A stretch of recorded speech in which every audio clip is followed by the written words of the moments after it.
إن الحمد لله نحمده ونستعينه ونستغفره ونعوذ بالله من شرور أنفسنا وسيئات أعمالنا من يهده الله فلا مضل له ومن يضلل فلا هادي له وأشهد أن لا إله إلا الله وحده لا شريك له وأشهد أن محمدا عبده ورسوله اللهم صل وسلم وبارك وانعم على سيدنا وإمامنا وقدوتنا محمد وعلى آله وصحبه وسلم تسليما كثيرا أما بعد فالسلام عليكم ورحمة الله وبركاته. Bienvenue dans ce nouveau live consacré au Coran. Effectivement, alhamdoulilah, on a commencé voici le troisième live. Lillahi alhamd, on a parlé la semaine dernière de la révélation. Un moment extrêmement important, un moment charnière dans l'histoire, effectivement, de l'islam. Important pour tout musulman. C'est le moment où Allah subhanahu wa ta'ala a révélé à son prophète la prophétie et lui a révélé la guidée et sa miséricorde. Et c'est un moment charnière entre le passage d'un moment ou d'une phase d'obscurité vers une phase de lumière et de guidée. Et alhamdoulilah, aujourd'hui, on souhaiterait effectivement continuer à parler du Coran, de la parole d'Allah subhanahu wa ta'ala, et notamment, inshallah, tout ce qui va concerner la descente ou la révélation du Coran. Kabarakallahu fik, Sheikh. Barakallahu khairan. Qu'Allah te facilite. Du coup, si, inshallah, tu pouvais effectivement nous introduire ce qu'est qu'est-ce que la descente effectivement du Coran et Kabarakallahu fik. Bismillah, alhamdulillah, wa salatu wa salam ala rasulillah. أشهد أن لا إله إلا الله وحده لا شريك له وأشهد أن محمدا عبده ورسوله اللهم صل على محمد وعلى آل محمد كما صليت على إبراهيم وعلى آل إبراهيم إنك حميد مجيد اللهم بارك على محمد وعلى آل محمد كما باركت على إبراهيم وعلى آل إبراهيم إنك حميد مجيد ورضي اللهم عن الخلفاء الراشدين والصحابة أجمعين ومن تبعهم بإحسان إلى يوم الدين أما بعد السلام عليكم ورحمة الله سي محمد les auditeurs بارك الله فيكم pour votre fidélité et surtout maintenant 22h heure française, donc avec le changement d'heure. Espérons, Inch'Allah, que ce n'est pas trop le dérangement. On sait que pour ceux qui aiment, ça ne compte pas. Mais bon, alhamdoulilah, c'est essentiellement dû aux horaires des prières, donc alhamdoulilah, qui se rapprochent. Et donc, pour rester ensemble un peu plus longtemps, vous avez jugé, les responsables de l'émission, vous avez jugé de retarder donc l'heure, alhamdoulilah. Barakallahu fi toutes les personnes qui font des efforts pour elles-mêmes. Donc, effectivement, quand tout à l'heure j'ai dit Allahumma salli ala Muhammad, ça a une autre importance. Subhanallah, on fait souvent la prière sur le prophète sallam, mais là, le fait de parler du Coran et de la révélation et de nuzul, de la descente, c'est comme si je l'imaginais, sallallahu alayhi wa sallam, en train de recevoir ce qu'on a dit donc. Certainement, on va te jeter, entre guillemets, une parole lourde, et lourde de conséquences, et lourde, effectivement, même matériellement.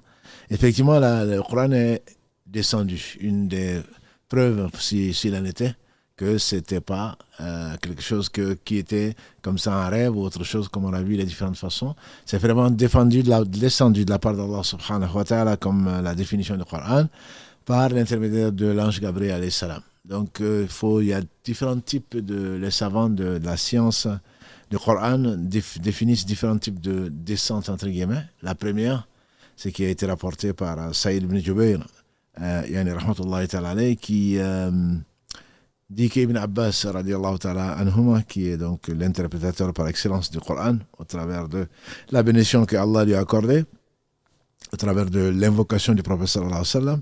Donc c'est lui qui disait que le Coran est descendu en entier, et c'est ce qu'a repris l'imam Suyuti, rahmahullah, descendu en entier, donc dans une nuit bénie, ça on le sait, puisque Allah le dit, Inna anzalnahu fi laylatin mubarakah, donc dans la sourate Dukhan, verset 1 à 2, sourate 44.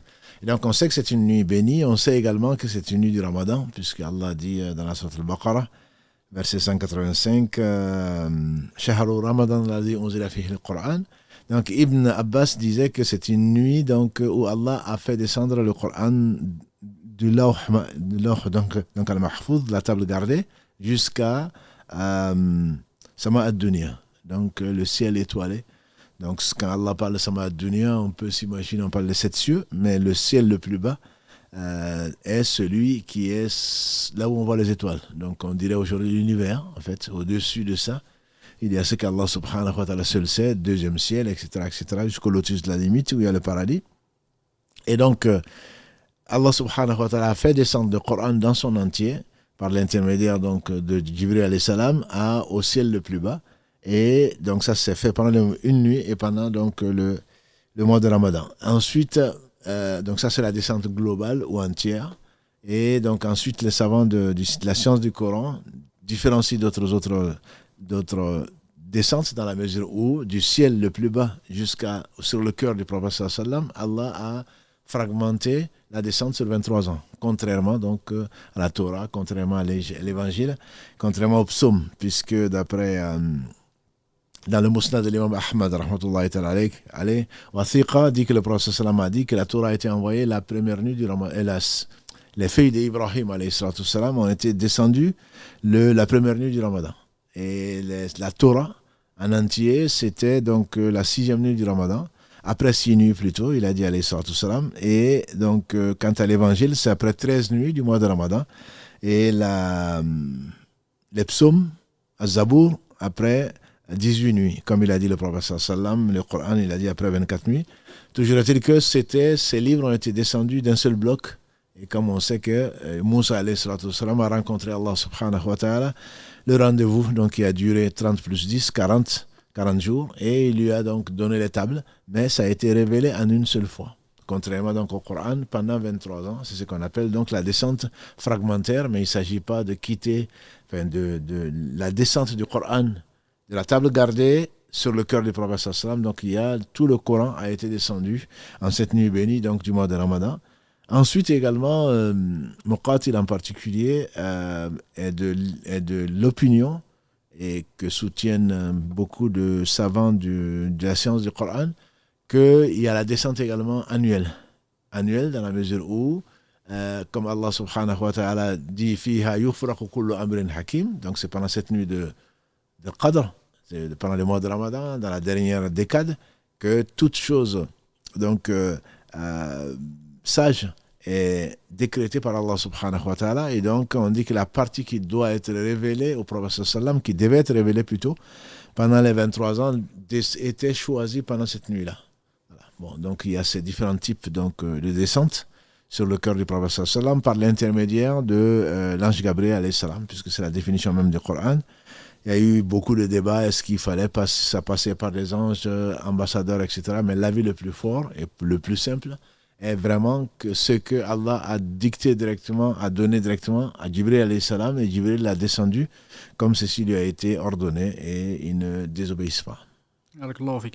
Effectivement, parler de la première révélation qui a été, pardon, pas la révélation, plutôt la descente qui a été une descente complète du Coran, c'était pas sur le prophète alayhi salam, mais c'était effectivement vers le Bayt al-Izza ou le Sama ad-Dunya. À ce moment-là, tu as cité effectivement, c'est la vie d'Ibn Abbas, et il faut dire qu'effectivement, les ulama, pourquoi ils ont pris son avis par rapport à une chose effectivement aussi importante, même si il rapporte pas du prophète alayhi salam. Dans ce hadith, c'est vraiment son avis. Ibn Abbas, effectivement, parce qu'il y a une règle chez les ulama du hadith, effectivement, tout ce qui est du point de vue invisible, où il n'y a pas de place à l'ijtihad ou à l'opinion, est assimilé à ce qui est marfou du prophète alayhi salam, surtout pour un élément comme ça qui ne concernait pas, ça ne pouvait pas être les Israéliyat, parce que ça ne concernait pas effectivement les livres précédents et les fils d'Israël, effectivement, ça ne concernait pas les livres précédents, ça concernait vraiment le Coran. Du coup, c'est quelque chose qui ne peut pas être de l'avis de Ibn Abbas, et obligatoirement ça devait être quelque chose qui a été révélé, effectivement. Et quand on parle de cette descente complète du Coran, quelle est la sagesse effectivement derrière, pourquoi on est passé, certains éléments en parlent, pourquoi il y a eu cette révélation, quels sont les bénéfices qu'il peut avoir derrière, ou les sagesses, ou qu'est-ce qu'on pourrait en comprendre effectivement de cette descente complète du Coran au départ, effectivement, et non pas complète, effectivement, vers le Sama ad-Dunya. Et pas la descente fragmentaire, exactement. tu veux dire, oui, tout à fait. Parce que, comme Allah le dit dans la sourate Furqan, verset 32, et les incroyants disent pourquoi on ne lui a pas fait descendre le Coran d'une seule fois, en une fois. Bon, les gens allaient s'occuper du Coran, s'occuper du contenu, se préoccupent des choses. Je ne dirais pas que ce n'est pas important, puisque ta question est très utile et très subtile. Effectivement, on peut se poser la question pourquoi toujours on aurait pu lui donner le Coran et puis bon, tranquille quoi. Voilà, on n'aurait pas eu l'occasion de. D'abord, on a dit bon, ça c'est une sagesse qu'Allah subhanahu wa ta'ala il a accordé sa miséricorde à toutes ces créatures, notamment au prophète sallallahu. On a dit que la descente était déjà extrêmement lourde. Tout à fait. Mais bon, ça c'est un fait. Mais surtout, lui-même, il le dit dans cette sourate Al-Furqan, verset 32, il dit c'est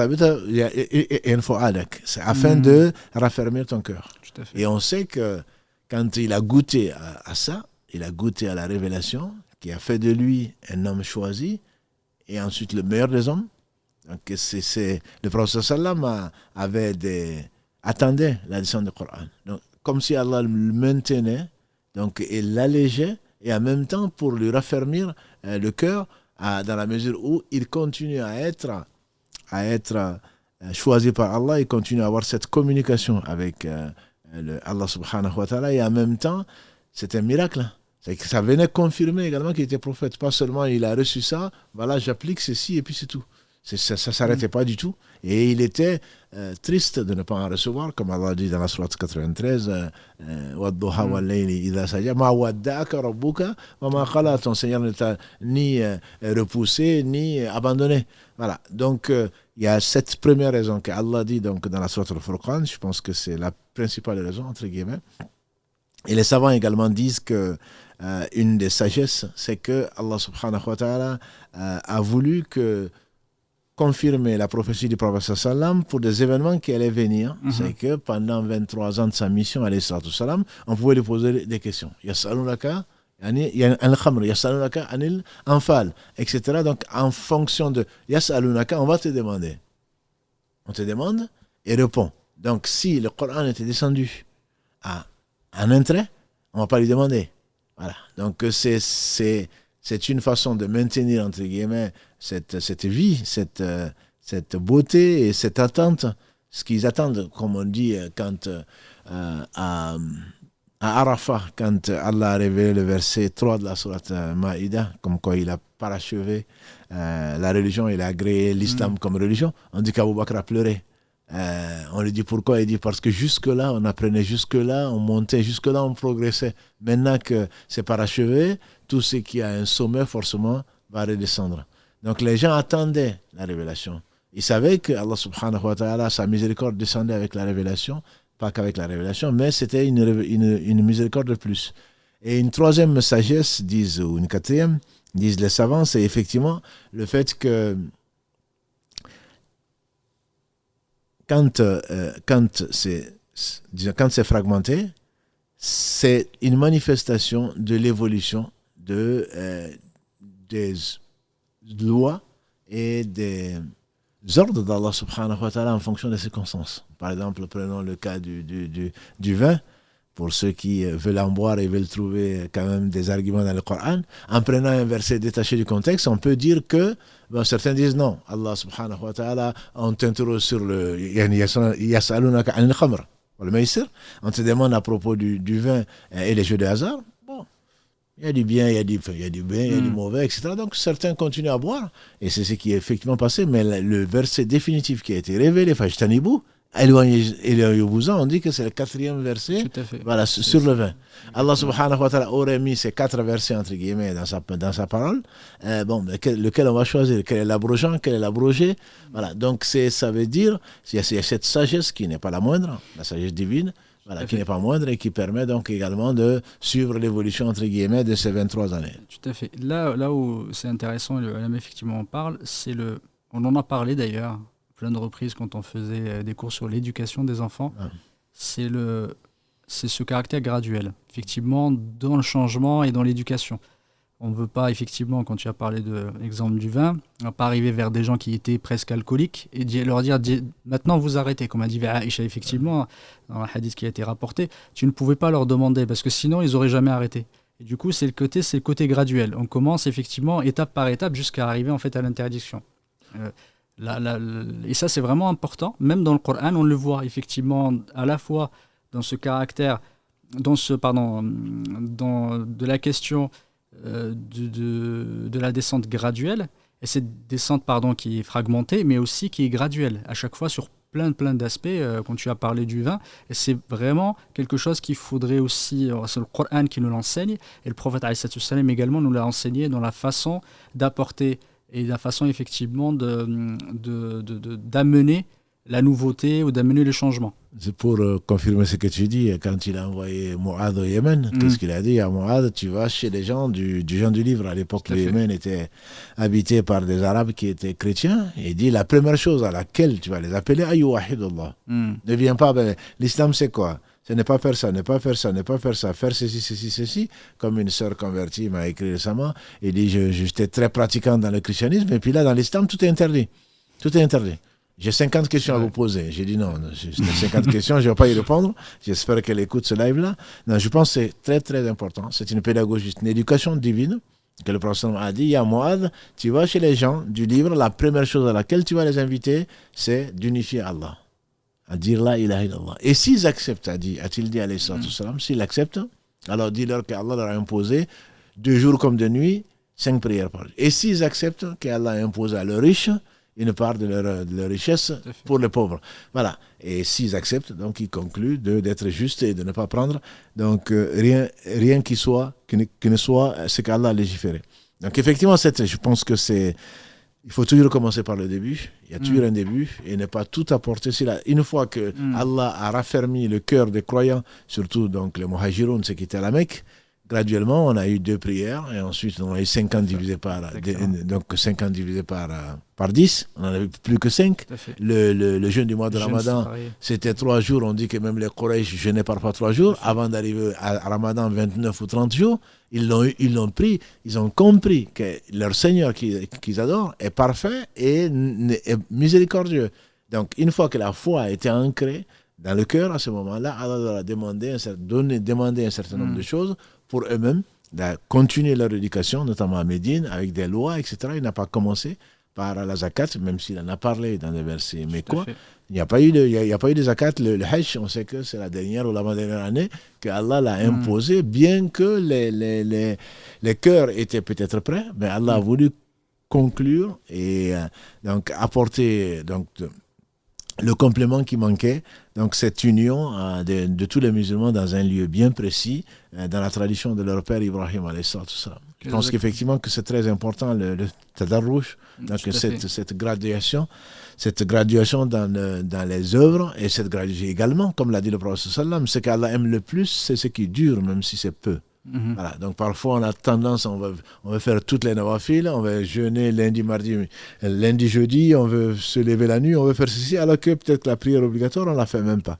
Donc il faut vraiment commencer par l'obligatoire, commencer par travailler le cœur et ensuite le reste vient.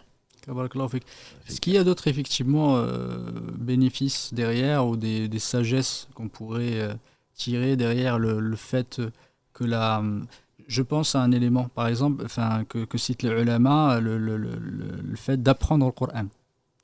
Parce que c'est beaucoup plus simple, effectivement, de l'amener petit à petit pour faciliter en fait, son appréhension, faciliter qu'il soit gardé dans les cœurs. Effectivement, certains ulama parlent de ce sujet-là. Non, mais effectivement, moi, je faisais allusion à la sagesse pour laquelle... des sagesses pour lesquelles Allah l'a révélé graduellement sur le cœur du prophète sallam. Effectivement, pour les croyants, c'est tellement plus facile, entre guillemets, c'est tellement plus facile de retenir le Coran quand on l'apprend sur 23 ans que quand on l'apprend, ou même sur 10 ans pour les Médinois, autre chose. Et si Allah avait voulu, certainement, il aurait facilité encore plus. Et bon, on a nos enfants de 7 ans, de 10 ans qui ont appris le Coran. Mais effectivement, c'est signe de miséricorde que d'avoir révélé le Coran sur 23 ans pour que certains, donc ils étaient connus, qui connaissaient le Coran par cœur. Même pour nous, c'est bien plus facile d'apprendre les sourates. Et surtout que Le Coran est facile à retenir, mais également, quand on ne le révise pas, il s'en va. Donc, Allah est miséricordieux, il est le sage par essence, par excellence. Donc, il a voulu effectivement que l'on retienne le Coran, ça on le verra, Inch'Allah, dans la conservation du Coran, de telle façon que le Coran soit dans le cœur de millions aujourd'hui, voire de centaines de millions de musulmans. Donc, que tout le Coran, malgré son volume, est bien plus important que les autres, bien qu'il contienne tous les autres livres, soit retenu par cœur. Effectivement, le fait de le faire graduellement, de pouvoir réviser, puisque le prophète sallam, quand il le retrouvait, quand il recevait la révélation, il la récitait donc à la mosquée, aux hommes comme aux femmes, et ensuite les gens donc retenaient ça, même s'ils avaient une excellente mémoire. Si le Coran était descendu en une seule fois, certainement ça aurait été plus difficile pour eux, en tout cas, de le retenir en entier. Tout à fait. Et on peut citer ce que rapportaient effectivement des sahaba, des compagnons, qui disaient qu'ils ne dépassaient pas 10 versets avant d'avoir effectivement, ils apprenaient 10 versets avant l'avoir compris ses sagesses, tout ce qu'il y avait derrière, avant de passer aux 10 suivants, aux 10 effectivement, aux 10 versets suivants. Et c'est vraiment la sunna d'Allah subhanahu wa ta'ala dans le cas où effectivement, qui est confirmé par la graduation ou par la fragmentation de descente du Coran, qui n'est pas descendu une fois, et aussi par la sunna du prophète qui apprenait de façon à bien comprendre et bien appliquer aussi, qui est très très important. C'est ce qu'ils ont compris, et certainement c'est eux qui ont le mieux compris. Effectivement, on a des lecteurs du Coran qui on peut apprendre, surtout nos enfants, on leur apprend, ou des gens qui apprennent le Coran pour devenir imam ou je ne sais quoi d'autre, pour d'autres raisons. Toujours est-il que le Coran a été, comme on le verra, Inch'Allah, a été révélé c'est la parole d'Allah subhanahu wa ta'ala, a été révélé pour être lu, mais pour être surtout compris. Et qui dit compréhension, mettre en pratique. Donc, effectivement, Ibn Mas'oud, Uthman ibn Affan ou d'autres disaient, selon l'imam Ahmad, disaient donc que les compagnons du prophète apprenaient pas plus de 10 versets, comme tu dis, et ensuite, ils le comprenaient, ils le mettaient en pratique avant de passer à d'autres versets. Donc, c'est pas une course contre la montre, c'est pas la quantité qui compte, c'est vraiment la compréhension et les relations avec le Coran, ce qui est vraiment pas une complicité, c'est une vraie intégration de la parole d'Allah subhanahu wa ta'ala qui imprègne le cœur, plutôt que c'est peut-être pour cela d'ailleurs que le prophète sallam a interdit de lire le Coran en moins de 3 jours. Ça, c'est le lire pour ceux qui veulent. Quand on sait qu'effectivement une lettre est récompensée 10 fois, on peut imaginer qu'on va lire beaucoup de textes, mais terminer le Coran en 3 jours, il l'a interdit parce qu'on ne le comprendra pas. Si on le lit en moins de 3 jours, on ne le comprendra pas. Par rapport à il y a quelque chose effectivement que cite le ulama par rapport à cette fragmentation, il dit qu'effectivement c'est une preuve aussi de la véracité du message du prophète alayhi salam. C'est en soi un vrai miracle, parce que quelqu'un effectivement ça peut être la personne la plus intelligente du monde, que ce soit la personne la plus sage du monde, pour écrire quelque chose d'aussi important qu'un Coran, il lui faut des années et des années avant de le sortir. Parce qu'il va le relire, regarder s'il n'y a pas de contradiction, etc. Et là, le prophète ﷺ sortait de façon fragmentaire et on n'y voit aucune contradiction, comme on l'a dit la semaine dernière, aucune contradiction entre une lettre et l'autre, entre un mot et un autre, entre un sens et un autre. Et ça a été fait pendant 23 ans. Pour quelqu'un qui ne savait ni lire ni écrire, et donc on ne va même pas réviser, entre guillemets. Il n'a rien sous la main, entre guillemets, pour amener la 10e édition, la 23e édition. Exactement. Il n'avait rien, sauf que l'ange Gabriel alayhi salam venait le faire réviser, comme on le verra, Inch'Allah, tous les mois de Ramadan, ce qui avait été révélé. Et donc, effectivement, c'est un miracle. Enfin, miracle, c'est pour cela qu'on dit que le miracle du prophète sallam, s'il y en avait un seul à citer, c'est bien le Coran, qui vit et qui est présent parmi nous, donc bien après sa mort, et qu'Allah subhanahu wa ta'ala a assuré donc, de préserver jusqu'avant la fin des temps. Donc ça, c'est effectivement un aspect qui est important, cette fragmentation qui prouve pendant plus de 2 décennies qu'il y a une cohérence totale. Et également, à l'intérieur, quand quelque chose qui était révélé n'était pas forcément, c'était pas au jour le jour. Donc, Allah, subhanahu wa ta'ala, pouvait annoncer les choses qui allaient se réaliser, comme on a vu dans la sourate Rum 30. Et dans moins de 10 ans, les Romains ont été vaincus. Donc, c'est les premiers versets de la sourate 30. Et dans moins de 20 ans, ils vont reprendre. Ils vont avoir la victoire. Et donc, on a vu que ceux qui croyaient, et c'était des vrais croyants, ont été on dit qu'ils ont été jusqu'à parier pour dire que c'est vrai. Et effectivement, 9 ans après, ou combien d'années après, les Romains ont pris le dessus sur les Perses, donc à l'époque. C'est Allah qui l'a annoncé. Et bien d'autres choses qui ne sont pas venues, qui ont été annoncées, et dont la réalisation s'est effectivement produite. Comment pouvait-il, sallallahu alayhi wa sallam, l'inventer? Barakallahu fik. Et je reviens juste, avant de peut-être passer au sujet suivant, sur il y avait la massite, effectivement, quelle est la sagesse derrière le fait, déjà, en premier lieu, pourquoi il est descendu une seule fois. Il est ulama, effectivement, qu'il est descendu la première fois à un endroit aussi sublime, aussi important, qui est le Dunya. C'est pour souligner l'importance, en fait, à la fois du message, et que ça a son importance, le message d'Allah subhanahu wa ta'ala, l'importance du Coran, l'importance du prophète alayhi salatu wassalam, c'est que ce n'est pas quelque chose d'anodin parce que c'est le dernier des messages, effectivement c'est pour ça qu'il a eu cette particularité, et aussi souligner l'importance de la communauté musulmane, effectivement, et de sentir le poids et l'importance d'une telle révélation. C'est pour ça que ça, c'est la conclusion de certains ulama, qui effectivement on comprenne ce sens-là, en se disant que voilà, c'est une marque, que ce n'est pas quelque chose d'anodin. C'est pour ça que ça a été descendu de façon aussi, pendant un moment important aussi, parce que c'était pendant effectivement le mois du Ramadan, un moment béni.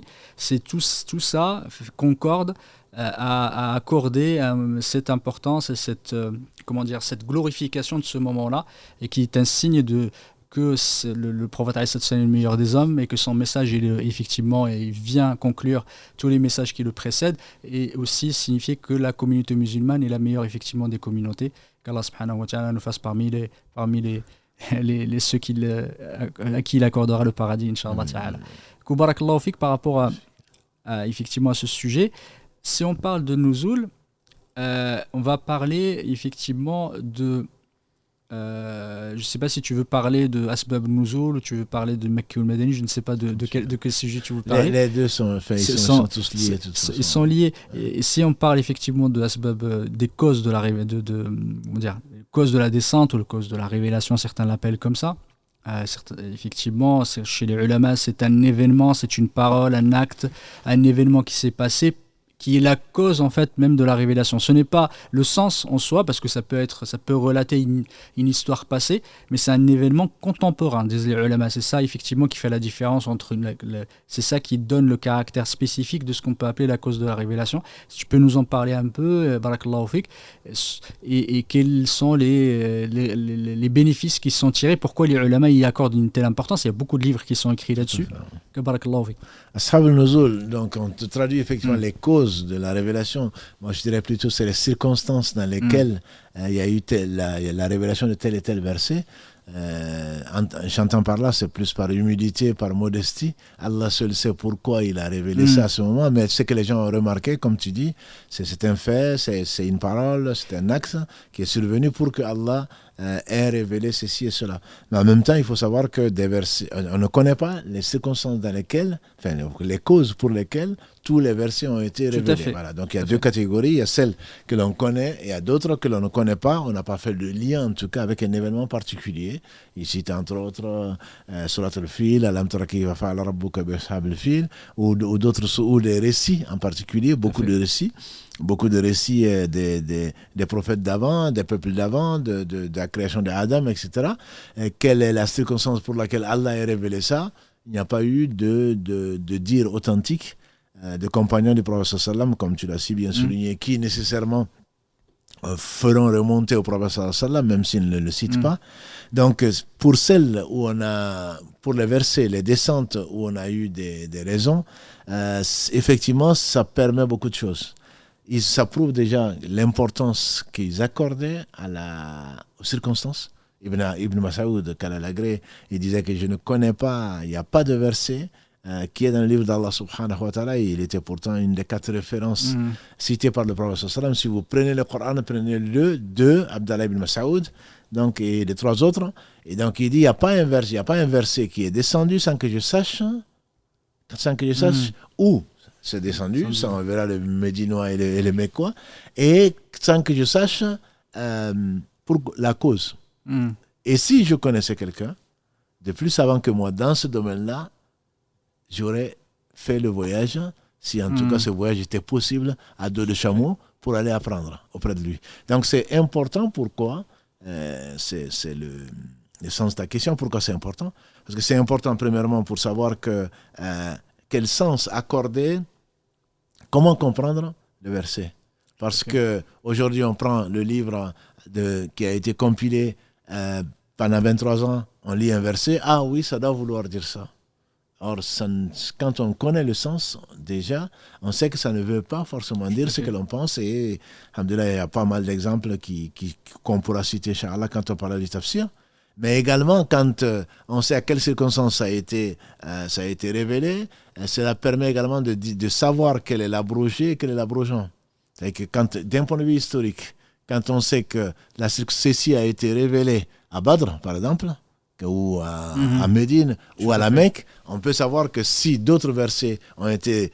Bon, là, on va tomber dans le Mecquois et le Médinois, mais toujours est-il que la circonstance, historiquement, a un rapport avec un fait historique, et donc à partir de là, on peut savoir également... On conclut effectivement à quel moment ça a été... À quel moment ça a été révélé. Tout à fait. Et une troisième leçon que disent les savants dessus, c'est également la pédagogie, c'est dont tu as parlé tout à l'heure, c'est-à-dire d'un point de vue da'wah.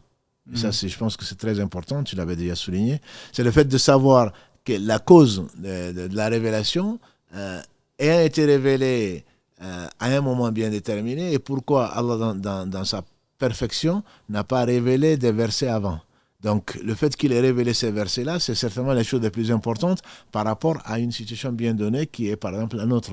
Quand on est dans une période où, par exemple, des musulmans sont minoritaires, où ils ont besoin de ceci et cela, Allah a révélé des versets pour renforcer leur foi, Allah a révélé des versets sur les récits, sur ceci et cela, pour le renforcer, pour leur donner plus de patience, pour rappeler le prophète sallam et les croyants que ce qu'ils subissent est une loi générale qu'il a voulu pour leur bien. D'autres prophètes et d'autres peuples, si les Quraysh le démontent, ce n'est pas quelque chose de nouveau.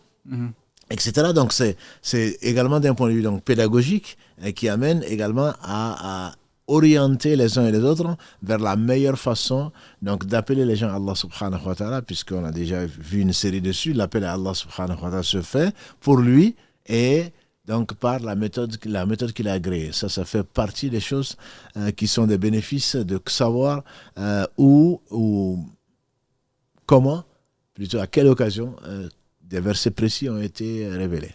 Effectivement, c'est important, parce que quand il parle de sabab, c'est vraiment très spécifique, parce que c'est une cause qui est directe, et ça, c'est très rare, mais il faut une preuve, effectivement. Et certains, parfois, quand tu parlais des compagnons, ils peuvent dire « wa nazalat fi », effectivement, ils peuvent dire « elle a été descendue », mais c'est pas dans le sens « elle a été descendue à cause ». Ça peut être juste une... dans le sens de ce verset-là, effectivement, ils peuvent relater une histoire en disant que ce verset va dans ce sens-là. Mais ce n'est pas pour autant, effectivement, que c'est une cause. Il faut vraiment que ça soit un fait de causalité pour que effectivement, les savants des sciences du Coran le considèrent comme étant sabab nuzul. Parce que c'est vraiment, quand on parle de sabab, c'est une cause. C'est-à-dire que c'est à cause, effectivement, juste après, comme le verset, comme tu en as effectivement cité, il y en a plein comme ça, des versets. Ça, c'est vraiment un sabab nuzul, effectivement, un hadith qui a été rapporté dans ce sens-là. Et il y a une particularité, les ulama disent, effectivement, c'est que dans sabab nuzul, parfois, il peut être plusieurs. Ça peut être effectivement 2 fois, comme l'ayat Mula'ana dans surat Sayyid Li'an, dans surat Nur, elle est descendue dans deux histoires différentes, et effectivement pour 2 causes différentes qui étaient dans le même contexte, mais elles sont descendues effectivement dans ce contexte-là. Le fait d'avoir sabab nuzul est très très important, et ça ramène effectivement à parler, parce qu'on a parlé de la causalité. Et là, on va parler du moment. Même si certains, effectivement, parlent de moment et du lieu.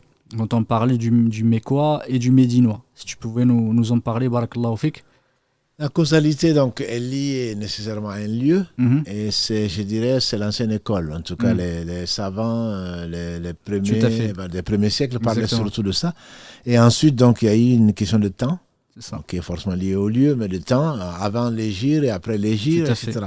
Ce qu'il faut savoir, c'est que les compagnons, qu'Allah les agrée tous, parlaient surtout de Mécois et de Médinois, dans la mesure où l'égir, défini comme égir, on sait que ça date du temps de Omar, qu'Allah Mhm. l'agrée, dans les années 17 ou 18 de l'égir.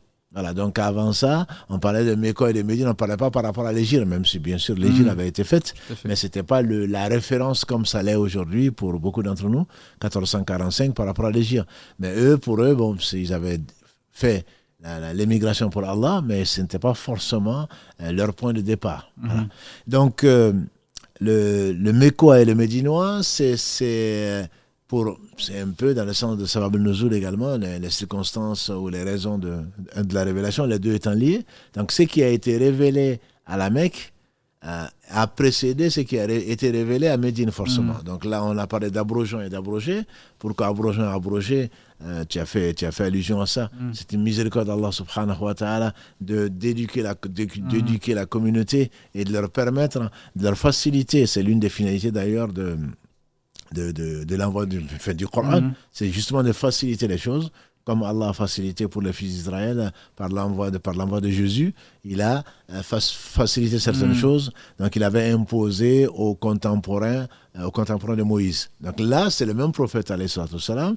Il y a certaines choses qui étaient permises, qui étaient interdites plutôt, qui ont été permises, etc., etc. Donc, ne serait-ce que pour on en a déjà parlé pendant le mois de Ramadan, par Mhm. exemple, où on devait, celui qui avait dormi, ou après l'Aïcha, on ne devait plus ni manger, ni avoir de relations conjugales, etc. Allah a allégé tout ça dans les versets qu'on Mhm. a déjà vus, de la sourate al-Baqarah. Donc, le Mécois, c'est ce qui a été, Mécois et Médinois, c'est plus facile, entre guillemets, c'est deux périodes claires, 13 ans à la Mecque, 10 ans à Médine. Ça ne veut pas dire que le Coran est divisible par 13 ou par 2. Non, c'est simplement, il y a des sourates qui ont été révélées et qui ont des caractéristiques bien propres à la Mecque, d'un point de vue contenu, d'un point de vue but, d'un point de vue conséquence, et celles qui ont été révélées après l'émigration. Bon, généralement, on parle donc de Mécois et de Médinois par rapport donc au lieu. Bon, il y a quelques-unes des sourates qui ont été, même après les gires qui ont été révélés à la Mecque, comme par exemple ce verset 3 de la sourate Maïda, ou Yawma akmaltu lakum. voilà, exactement, ou des versets quand le prophète sallam était en voyage, comme à Tabouk, C'est ça, ou d'autres choses, exactement. voilà. Mais en général, les sourates, disent les savants, elles sont soit mécoises, soit médinoises.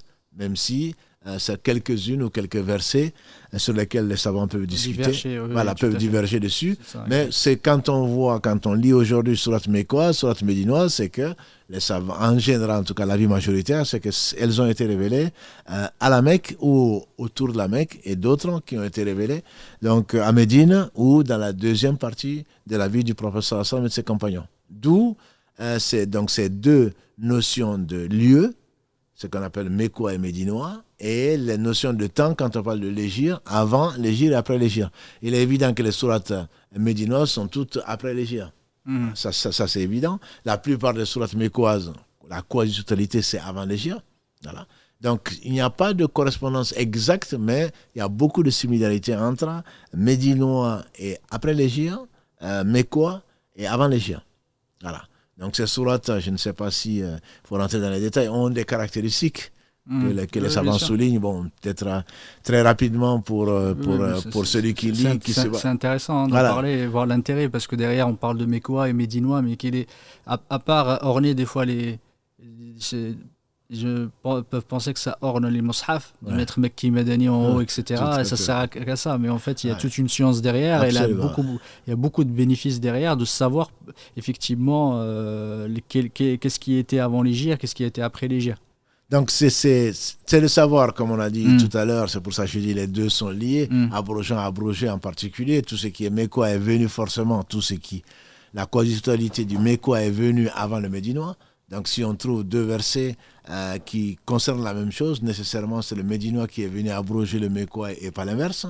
Voilà. Mais c'est surtout les caractéristiques donc, de ces sourates, sans être des choses qui soient des équations, mais en général, les sourates mécoises, comme on dit, toutes les sourates où Allah subhanahu wa ta'ala commence par Alif Lam Mim ou les lettres coupées, par exemple, on trouve que la plupart sont mécoises. Tout à fait. Bon, les exceptions notables sont Al-Baqarah et Al-Imran, les 2 et 3, qui contiennent donc par ça Alif Lam Mim, les deux commencent par là, alors que ça a été révélé à Médine sans discussion dessus. Toutes les sourates où on parle des hypocrites, forcément c'est des sourates qui sont médinoises, parce qu'à la Mecque tu devais te cacher plutôt que d'être hypocrite. L'hypocrite c'est celui qui montre l'islam, alors qu'en réalité il ne l'est pas. C'est comme je dirais aujourd'hui en Occident, quelqu'un qui dit qu'il est musulman, mais souvent on cache plutôt qu'on est musulman. Et ça n'a aucune commune mesure avec ce qui s'est passé à la Mecque, mais je vais simplement dire que les hypocrites, c'est qui? C'est que l'islam apportait un avantage matériel, j'entends. Donc être musulman, on cherchait plutôt à faire partie de la communauté qui avait le dessus, entre guillemets. Voilà. Donc il y a des sourates également où partout, disent les savants, où on trouve le sajda. Oui. Par exemple, voilà, ce sont des sourates qui sont des prosternations. Prosternez-vous, comme la sourate 32, par exemple, qui porte ce nom, sourate Sajda. Ou dans les sourates où il y a l'ordre de se prosterner, qui n'est pas une obligation, mais qui est une recommandation, sont des sourates qui sont mécoises.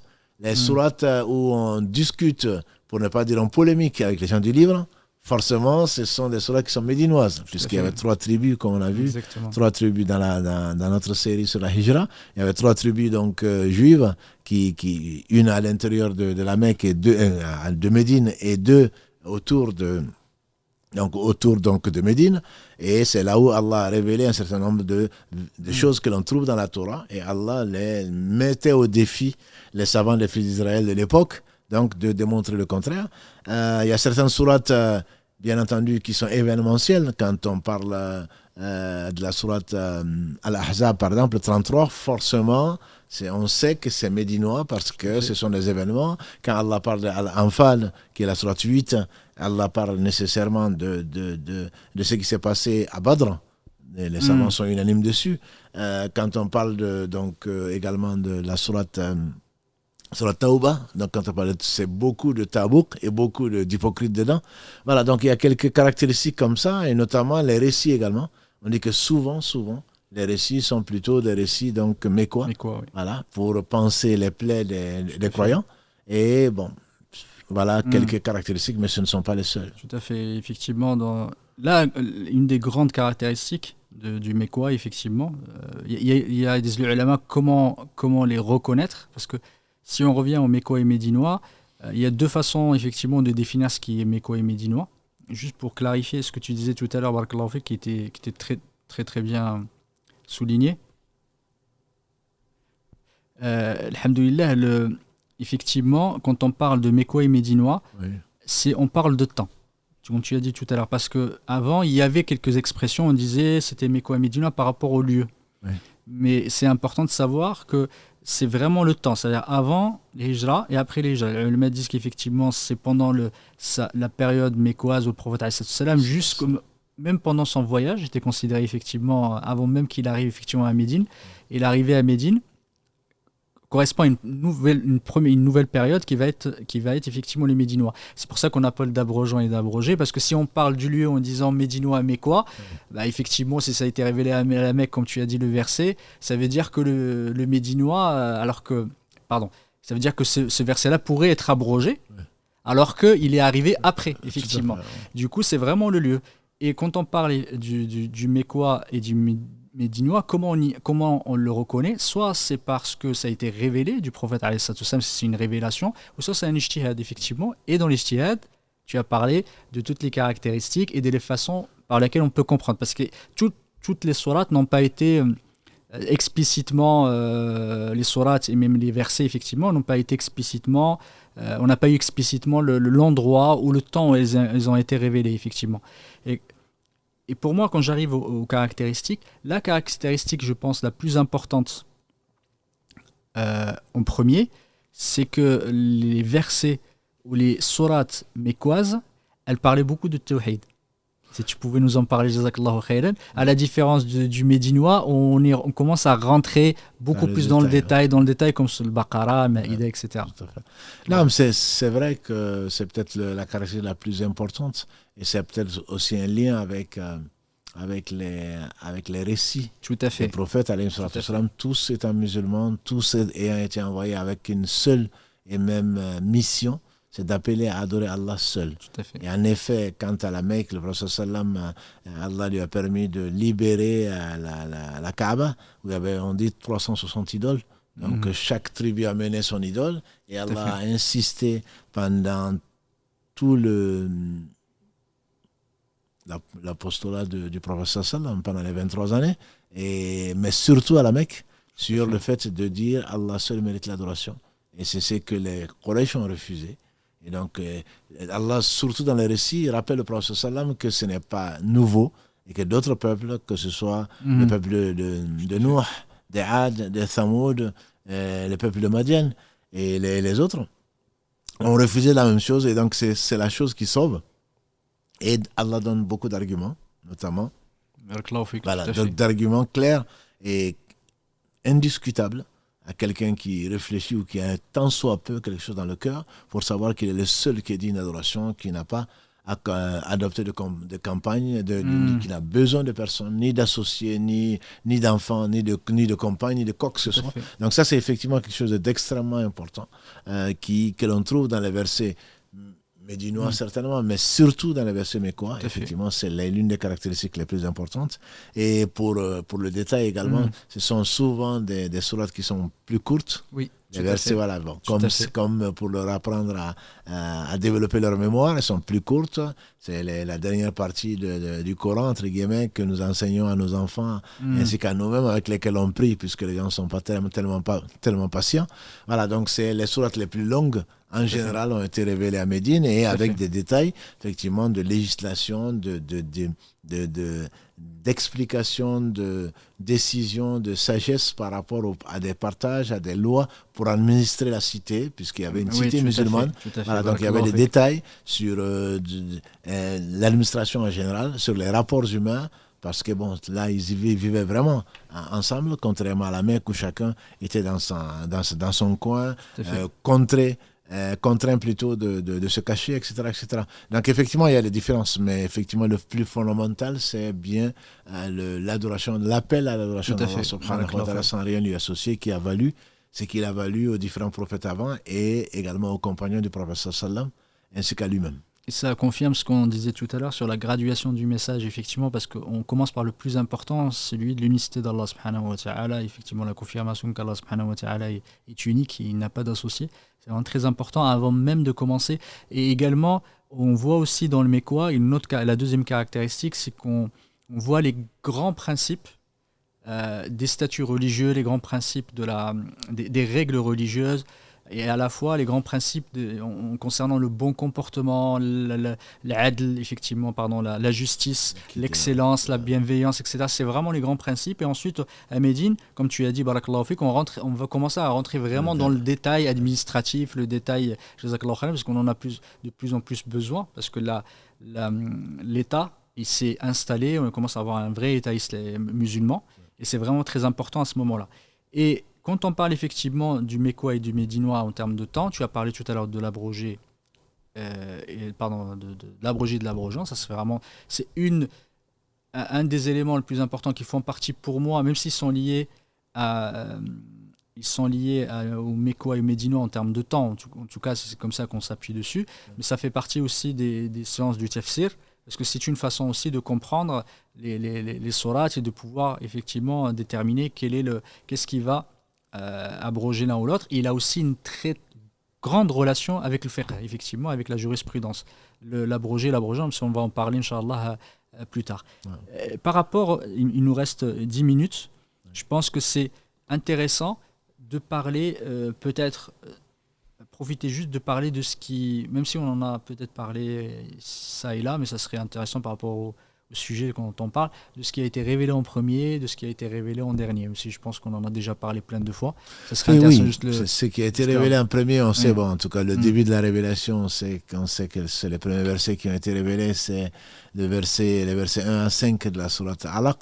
Même on en a parlé, je pense, dans le premier épisode, où le prophète sallam a été surpris par la révélation, puisqu'il n'attendait pas du tout. Et ensuite, les réactions qui ont suivi, les sourates 73 ou 74, les savants divergent sur Al-Muzammil et Al-Muddathir. Voilà, puisqu'il est rentré, Zamiluni, couvrez-moi. Presque c'est ça. C'est la sira du prophète sallam. Là également, c'est extrêmement important de connaître la sira du prophète sallam pour comprendre. Parce que le Coran représente, Allah ne raconte pas la vie du prophète sallam, mais il fait souvent allusion. Il fait souvent allusion à ça, notamment quand ils ont voulu l'assassiner, c'est qui a provoqué sa fuite, de même que celle de ses compagnons, etc. Donc, ça, ce sont les premières sourates qui ont été révélées. On dit qu'elles étaient plus courtes. La sourate 93, ou Ad-Duha, ton Seigneur ne t'a pas abandonné, etc. Et les sourates qui ont été révélées à la fin, entre guillemets, je dirais, c'est un rapport avec les événements dont on dit la dernière sourate révélée en tant que sourate, on dit que c'est la sourate 110 qui est An-Nasr. C'est pas le dernier verset forcément, mais bon, les savants ont divergé dessus. Ils ont beaucoup divergé. Ils ont beaucoup divergé dessus, mais la sourate en tant que telle, qui a quoi, 4 versets complète, sourate complète, c'est An-Nasr, disent les savants. Donc, Iza ja'a nasrullahi wal fath. Et les versets, par contre, qui ont été révélés en dernier, là aussi, il y a beaucoup de divergences dessus. Est-ce que c'est le verset 3 de la sourate Maïda, 5, ou est-ce que c'est le verset 281 de la sourate Al-Baqarah, qui du peu de connaissances que j'ai, fait partie vraiment des favoris parmi les derniers, le dernier verset qui a été retenu, puisque Allah dit يوما ترجعون فيه إلى الله ثم توفى كل نفس ما كسبت وهم لا يظلمون. Craignez le jour où vous retournerez à Allah, et ce jour-là où chaque âme verra ce qu'elle a avancé et il n'y aura pas d'injustice. Bon, au moins le sens, beaucoup de savants penchent vers que ce soit le dernier verset, mais c'est peut-être pas forcément le dernier verset. Donc il est évident que les sourates médinoises sont venues après les mécoises. Les mécoises sont plus courtes, comme on l'a dit, en commençant. Donc l'ordre, on le verra peut-être, Inch'Allah, l'ordre n'est pas bien sûr celui qu'on trouve dans le Mus'haf. Et Allah en a décrété ainsi. Et donc c'est autour de cette notion, ça fait partie des sciences du Coran. Et c'est ce qui permet également d'expliquer et de comprendre l'abrogeant, comme tu as dit. Et je pense que c'est quelque chose de très, très important dans la science du Coran. Peut-être pas pour nous, mais en tout cas pour comprendre le Coran et d'un point de vue du fiqh, d'un point de vue compréhension en général, mais d'un point de vue surtout pratique de la religion. Savoir ce qui est abrogé, ce qui a été abrogé, c'est quelque chose de très très important. Ouais. Tout à fait. Et effectivement, c'est un véritable sujet dans les sciences du Coran, là, ce qui a été révélé en premier, ce qui effectivement même, qu'est-ce qui a été révélé en premier pour le khamr, qu'est-ce qui a été révélé en premier pour le hajj, qu'est-ce qui a été révélé en premier pour zina par exemple, etc. C'est très très important effectivement et on rentre vraiment dans le détail. Mais c'est un détail, alhamdoulilah, parfois les ulama rentrent dans le détail parce que dès le moment où tu étudies la science, tu étudies la parole d'Allah subhanahu wa ta'ala, ce n'est jamais vain.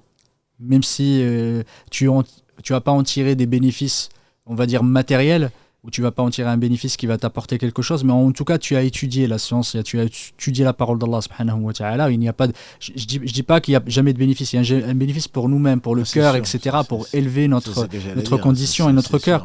C'est très important. Ce que je dis, effectivement, il n'y a pas de bénéfice sur la jurisprudence. Quand on voit un bénéfice comme l'abrogé, l'abrogeant, c'est important de savoir qu'est-ce qui a été révélé en premier, ce qui a été révélé en dernier, pour savoir quand il y a une contradiction, c'est pas une contradiction, mais quand on voit une différence, on sait que celui-là a abrogé effectivement l'ancien. Et tu as parlé tout à l'heure d'exemple du khamr, on peut parler d'autres exemples, alhamdoulilah, de la zakat, quand tu as parlé tout à l'heure, effectivement, de la prière, elle a commencé, ensuite ça a été révélé différent, alhamdoulilah, ensuite la prière est arrivée, on a commencé à prier 5 fois, alors qu'au départ on ne priait que 2 fois. Barakallahu fik. Et c'est vraiment très très intéressant de dire que la science n'est jamais vaine, c'est toujours un intérêt, même si parfois on y voit quelque chose de trop technique, en disant oui, mais on s'y intéresse pas, ça n'a pas d'importance. Ouais, mais pourquoi les gens se prennent la tête, entre guillemets, à faire ça? C'est pour ça qu'on a évité, on a évité de rentrer dans des tout détails. À fait. Mais simplement, tu fais bien de souligner que s'ils ont travaillé, c'est pas pour s'amuser. Tout à fait. Il y avait autre chose. C'est la parole d'Allah subhanahu wa ta'ala. Et ce qu'il faut savoir, je pense que ceux qui sont les familiers du Coran le savent, chaque fois qu'on lit le Coran, chaque fois on en tire quelque chose de nouveau, comme si on venait le découvrir. Exactement. Et donc les savants qui ont passé leur temps à ça, et c'est Allah qui les loue par la bouche du prophète sallallahu alayhi wa sallam, Ahlul Qur'an, Ahlullah wa khasatu. Donc les gens qui s'intéressent au Coran, ça ne veut pas dire par cœur. Ce sont vraiment les gens qu'Allah a choisis spécialement pour lui. C'est la parole d'Allah. Comment s'occuper d'analyser sur Twitter, ça ne fait plus Twitter maintenant, sur différents réseaux, les paroles d'un homme, essayer de l'analyser et dans l'histoire prendre et essayer de décortiquer, alors que la parole d'Allah subhanahu wa ta'ala, c'est la vérité elle-même. Donc, essayer de la comprendre, c'est vouloir et chercher à connaître Allah subhanahu wa ta'ala, et c'est la meilleure des sciences. Donc, on ne peut pas connaître Allah qu'au travers de sa révélation. Tout à fait. Soit la sunna, soit le Coran. Mais le Coran, c'est la parole d'Allah. Donc, si on veut connaître Allah, si on veut aimer Allah, on n'a pas d'autre façon correcte.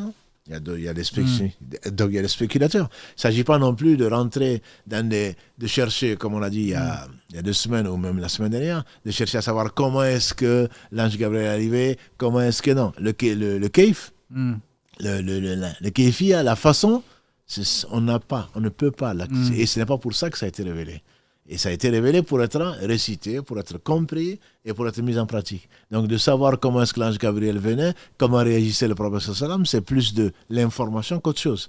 Mais on ne peut le savoir que si Allah nous l'a révélé pour un bien que l'on comprenne ou qu'on ne comprenne pas. Mais ça, on ne doit pas rentrer dans ces détails-là. Par contre, savoir qu'est-ce qu'Allah a voulu par là, quelle leçon il a voulu qu'on en tire, ça c'est vraiment le métier, je dirais, des meilleurs d'entre nous, qui sont les savants, et qui réfléchissent et qui méditent sur cette parole qui est la meilleure, et qui les guide, qui guide le cœur. Et par le cœur, Allah subhanahu wa ta'ala guide les pas, donc des gens qu'il a aimés.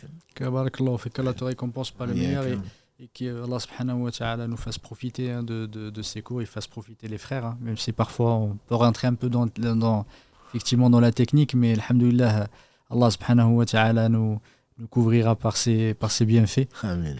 Qu'Allah nous pardonne. C'est vraiment très important d'accorder du temps au Coran et de dire que rien n'est effectivement vain, et rien n'est fait par hasard.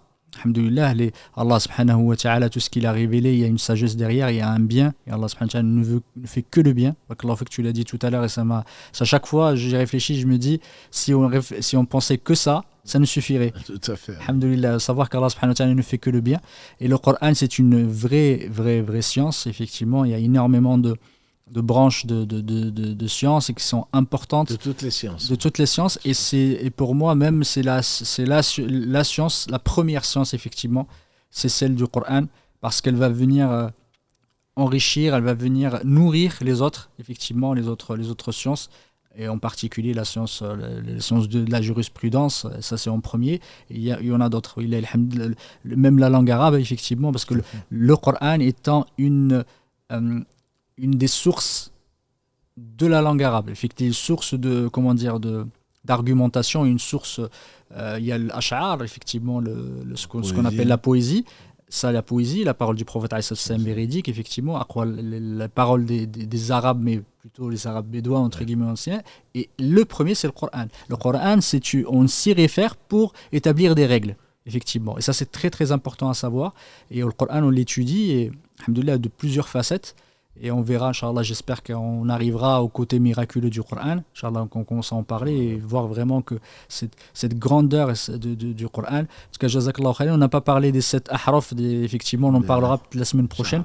C'est intéressant parce que des fois, on n'arrive pas à comprendre qu'est-ce que les 7 ahraf, qu'est-ce que les qira'at, 7, 14, etc. On ne sait pas faire la différence. Pourquoi est-ce que le Coran qu'on a aujourd'hui, on n'a qu'un seul Coran qu'on est en train de lire, mais pourquoi est-ce qu'il y en a d'autres? Est-ce que tous ils sont effectivement véridiques ou pas? Du coup, c'est intéressant aussi que les gens leur faire comprendre, en tout cas approcher cette science-là, et qu'ils sachent effectivement que ce qui a été révélé par Allah subhanahu wa ta'ala est quelque chose que les ulama ont maîtrisé, et que Allah subhanahu wa ta'ala a gardé, a préservé. C'est ce que j'allais Et dire. il n'y a Je pense aucun que doute c'est là-dessus. extrêmement important de se rappeler ce verset 9 de la sourate 15, Tout à fait. Al-Hijr.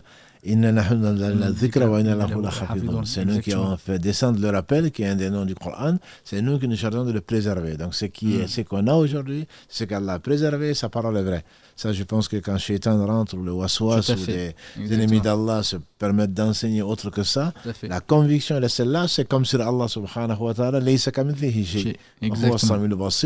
Quand des anthropomorphistes ou des gens qui prétendent défendre Allah argumentent, nous, le verset central, c'est 42-11, le verset 11 de la sourate 42, rien ne lui est semblable. Voilà, donc on le sait avant de parler de lui, on le sait après avoir parlé de lui, on le sait en parlant d'Allah subhanahu wa ta'ala. Donc ce sont deux versets, 15, 9, c'est nous qui avons fait descendre le rappel, c'est nous qui nous chargeons de le préserver. Dans le Coran, il n'y a aucun doute dessus. Et l'autre verset, c'est que rien ne ressemble à Allah, puisque tout a été créé sauf lui. Tout ce à quoi tu peux penser, ce n'est pas Allah. Donc ça, ce sont des bases que tout croyant doit avoir, et il n'y en a peut-être pas besoin de rentrer dans les détails. Tout à fait. Mais alhamdoulilah, toutes ces ambiguïtés, les ulama, ils ont apporté des réponses. Tout est clair, il n'y a pas de contradiction. On n'a pas peur, effectivement, des questions qui peuvent être posées, même si il ne faut pas rentrer trop, effectivement, aller chercher trop dans le détail, parce que les sahaba non plus, effectivement, le Coran est descendu dans leur langue et ne se posaient pas autant de questions. On en avait parlé la dernière fois. Eux, ça ne leur posait pas de soucis. Tout à fait. Alhamdoulilah, tout était clair. C'est pas nous, des siècles après, avec notre compréhension très très limitée de l'arabe, même si on peut être le plus arabophone du monde, on n'est pas aussi, on maîtrise pas autant que les sahaba à l'époque du prophète alayhi salam. Voilà. En tout cas, barakallahu fik, pour ces clarifications, c'est très très important et de souligner et de parler effectivement de la descente du Coran. La semaine prochaine, Inch'Allah Ta'ala, on continuera par cet ahraf pour effectivement terminer cet épisode, et on parlera, Inch'Allah, de la compilation du Coran. Inch'Allah Ta'ala, du coup, on va passer aux questions. Salam alaikum, Cheikh Mohamed, barakallahu fikoum pour cet échange toujours aussi enrichissant. On passe le salam notamment aussi à nos frères et nos sœurs, alhamdoulilah, qui nous suivent. J'en profite par la même occasion puisque la question a été posée, pour rappeler qu'effectivement on a changé d'heure, puisque les jours sont de plus en plus courts, donc du coup ça nous laissait très très peu de temps entre 19h et le Maghreb pour le live, donc on l'a décalé à 22h, et je pense qu'on n'est plus très loin de changer, de passer en heure les horaires d'hiver. Donc là aussi, sûrement, on sera amené à repasser à 21h, Inch'Allah. Donc c'est pour ça que ce soir, le live de ce soir est à 22h jusqu'à, je pense, au changement des horaires, au passage d'heures d'hiver. La première question, Cheikh, que j'ai relevée, que j'aimerais de vous poser, vous avez parlé à plusieurs reprises des versets abrogés, abrogeants. Ça veut dire quoi exactement? Parce que abroger, la définition en langue française, de ce que je comprends, c'est rendre nul quelque chose, donc invalider quelque chose. Donc ça veut dire un verset qui a été abrogé. Est-ce que ça veut dire qu'on n'en tient plus compte? Alhamdulillah, le verset, justement, je pense que c'est toute la science, toute la beauté, entre guillemets, et manifestant la miséricorde d'Allah subhanahu wa ta'ala. Si Allah avait voulu ne laisser que le dernier verset, on n'aurait pas compris, on n'aurait pas apprécié, on ne l'apprécie jamais à sa vraie valeur, on n'aurait pas apprécié la miséricorde d'Allah subhanahu wa ta'ala. Les versets ont été révélés et pratiqués.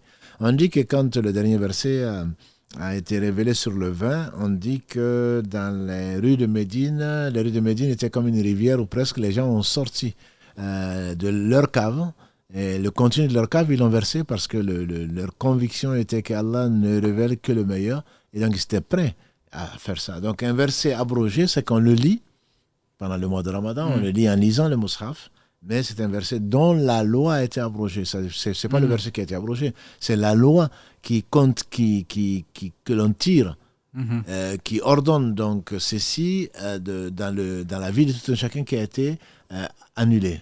Sur le vin, c'est celui-là que je reprends. Le premier verset dessus, on dit que, le premier verset fait allusion. On te demande, on te propose, non, plutôt Allah a d'abord parlé du raisin. Oui, fi sakar, effectivement. Voilà. Allah a parlé du raisin, vous tirez donc des vignes, vous tirez une excellente boisson, et Allah s'est tu sur la boisson elle-même. Vous tirez d'excellents fruits. Et Allah s'est tué sur la boisson. Et des gens sont venus demander au prophète sallam, et la boisson alors?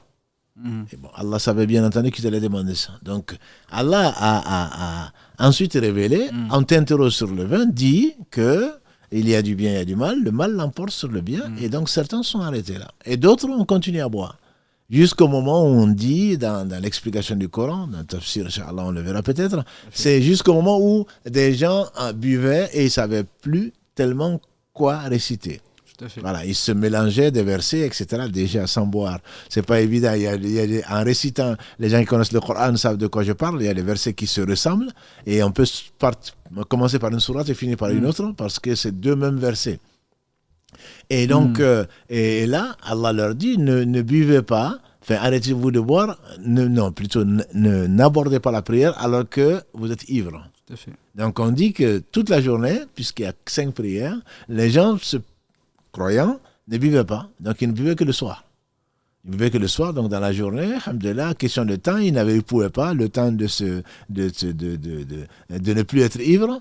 Donc la prière était rentrée. Et ensuite, enfin, donc ils sont arrivés à être ivres au point d'en venir aux mains, d'après certains récits. Et Allah a définitivement abrogé, donc définitivement interdit plutôt, même de s'approcher du vin. C'est ce qui fait qu'à cause du vin, dans l'islam, comme le dit le hadith, il y a 10 personnes qui sont maudites. Pas seulement, Allah n'a pas interdit seulement de boire le vin, il a interdit de s'approcher du vin, de telle façon que depuis le vignoble jusqu'à celui qui le boit, jusqu'à celui qui reste à table, jusqu'à celui qui le transporte, etc., sont tous concernés par ça. Tout à fait. Voilà. Donc, c'est l'abrogeant, c'est le 4e verset qui vient abroger le 3e qui lui-même était venu abroger le 2nd, etc. Donc, c'est dans la pratique. Et si Allah a voulu nous laisser des traces de cela, c'est certainement pour qu'on apprécie d'autant plus sa miséricorde.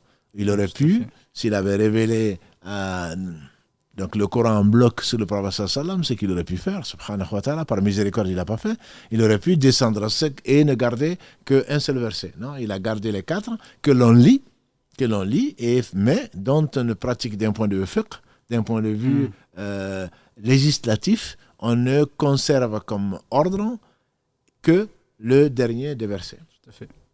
Barakallahu fik, Cheikh. J'ai une autre question qui va un peu dans ce sens-là, mais je la poserai un peu plus tard, Inch'Allah, pour ne pas trop faire patienter les gens qui appellent. Donc, on va prendre un premier appel, Inch'Allah. Allô, salam alaikum. Wa alaikum salam wa rahmatullah. Vous êtes en direct, on vous écoute, Inch'Allah. Ah, ok. Salam alaikum à tout le monde. Du coup, Imam, j'avais 4 questions en une.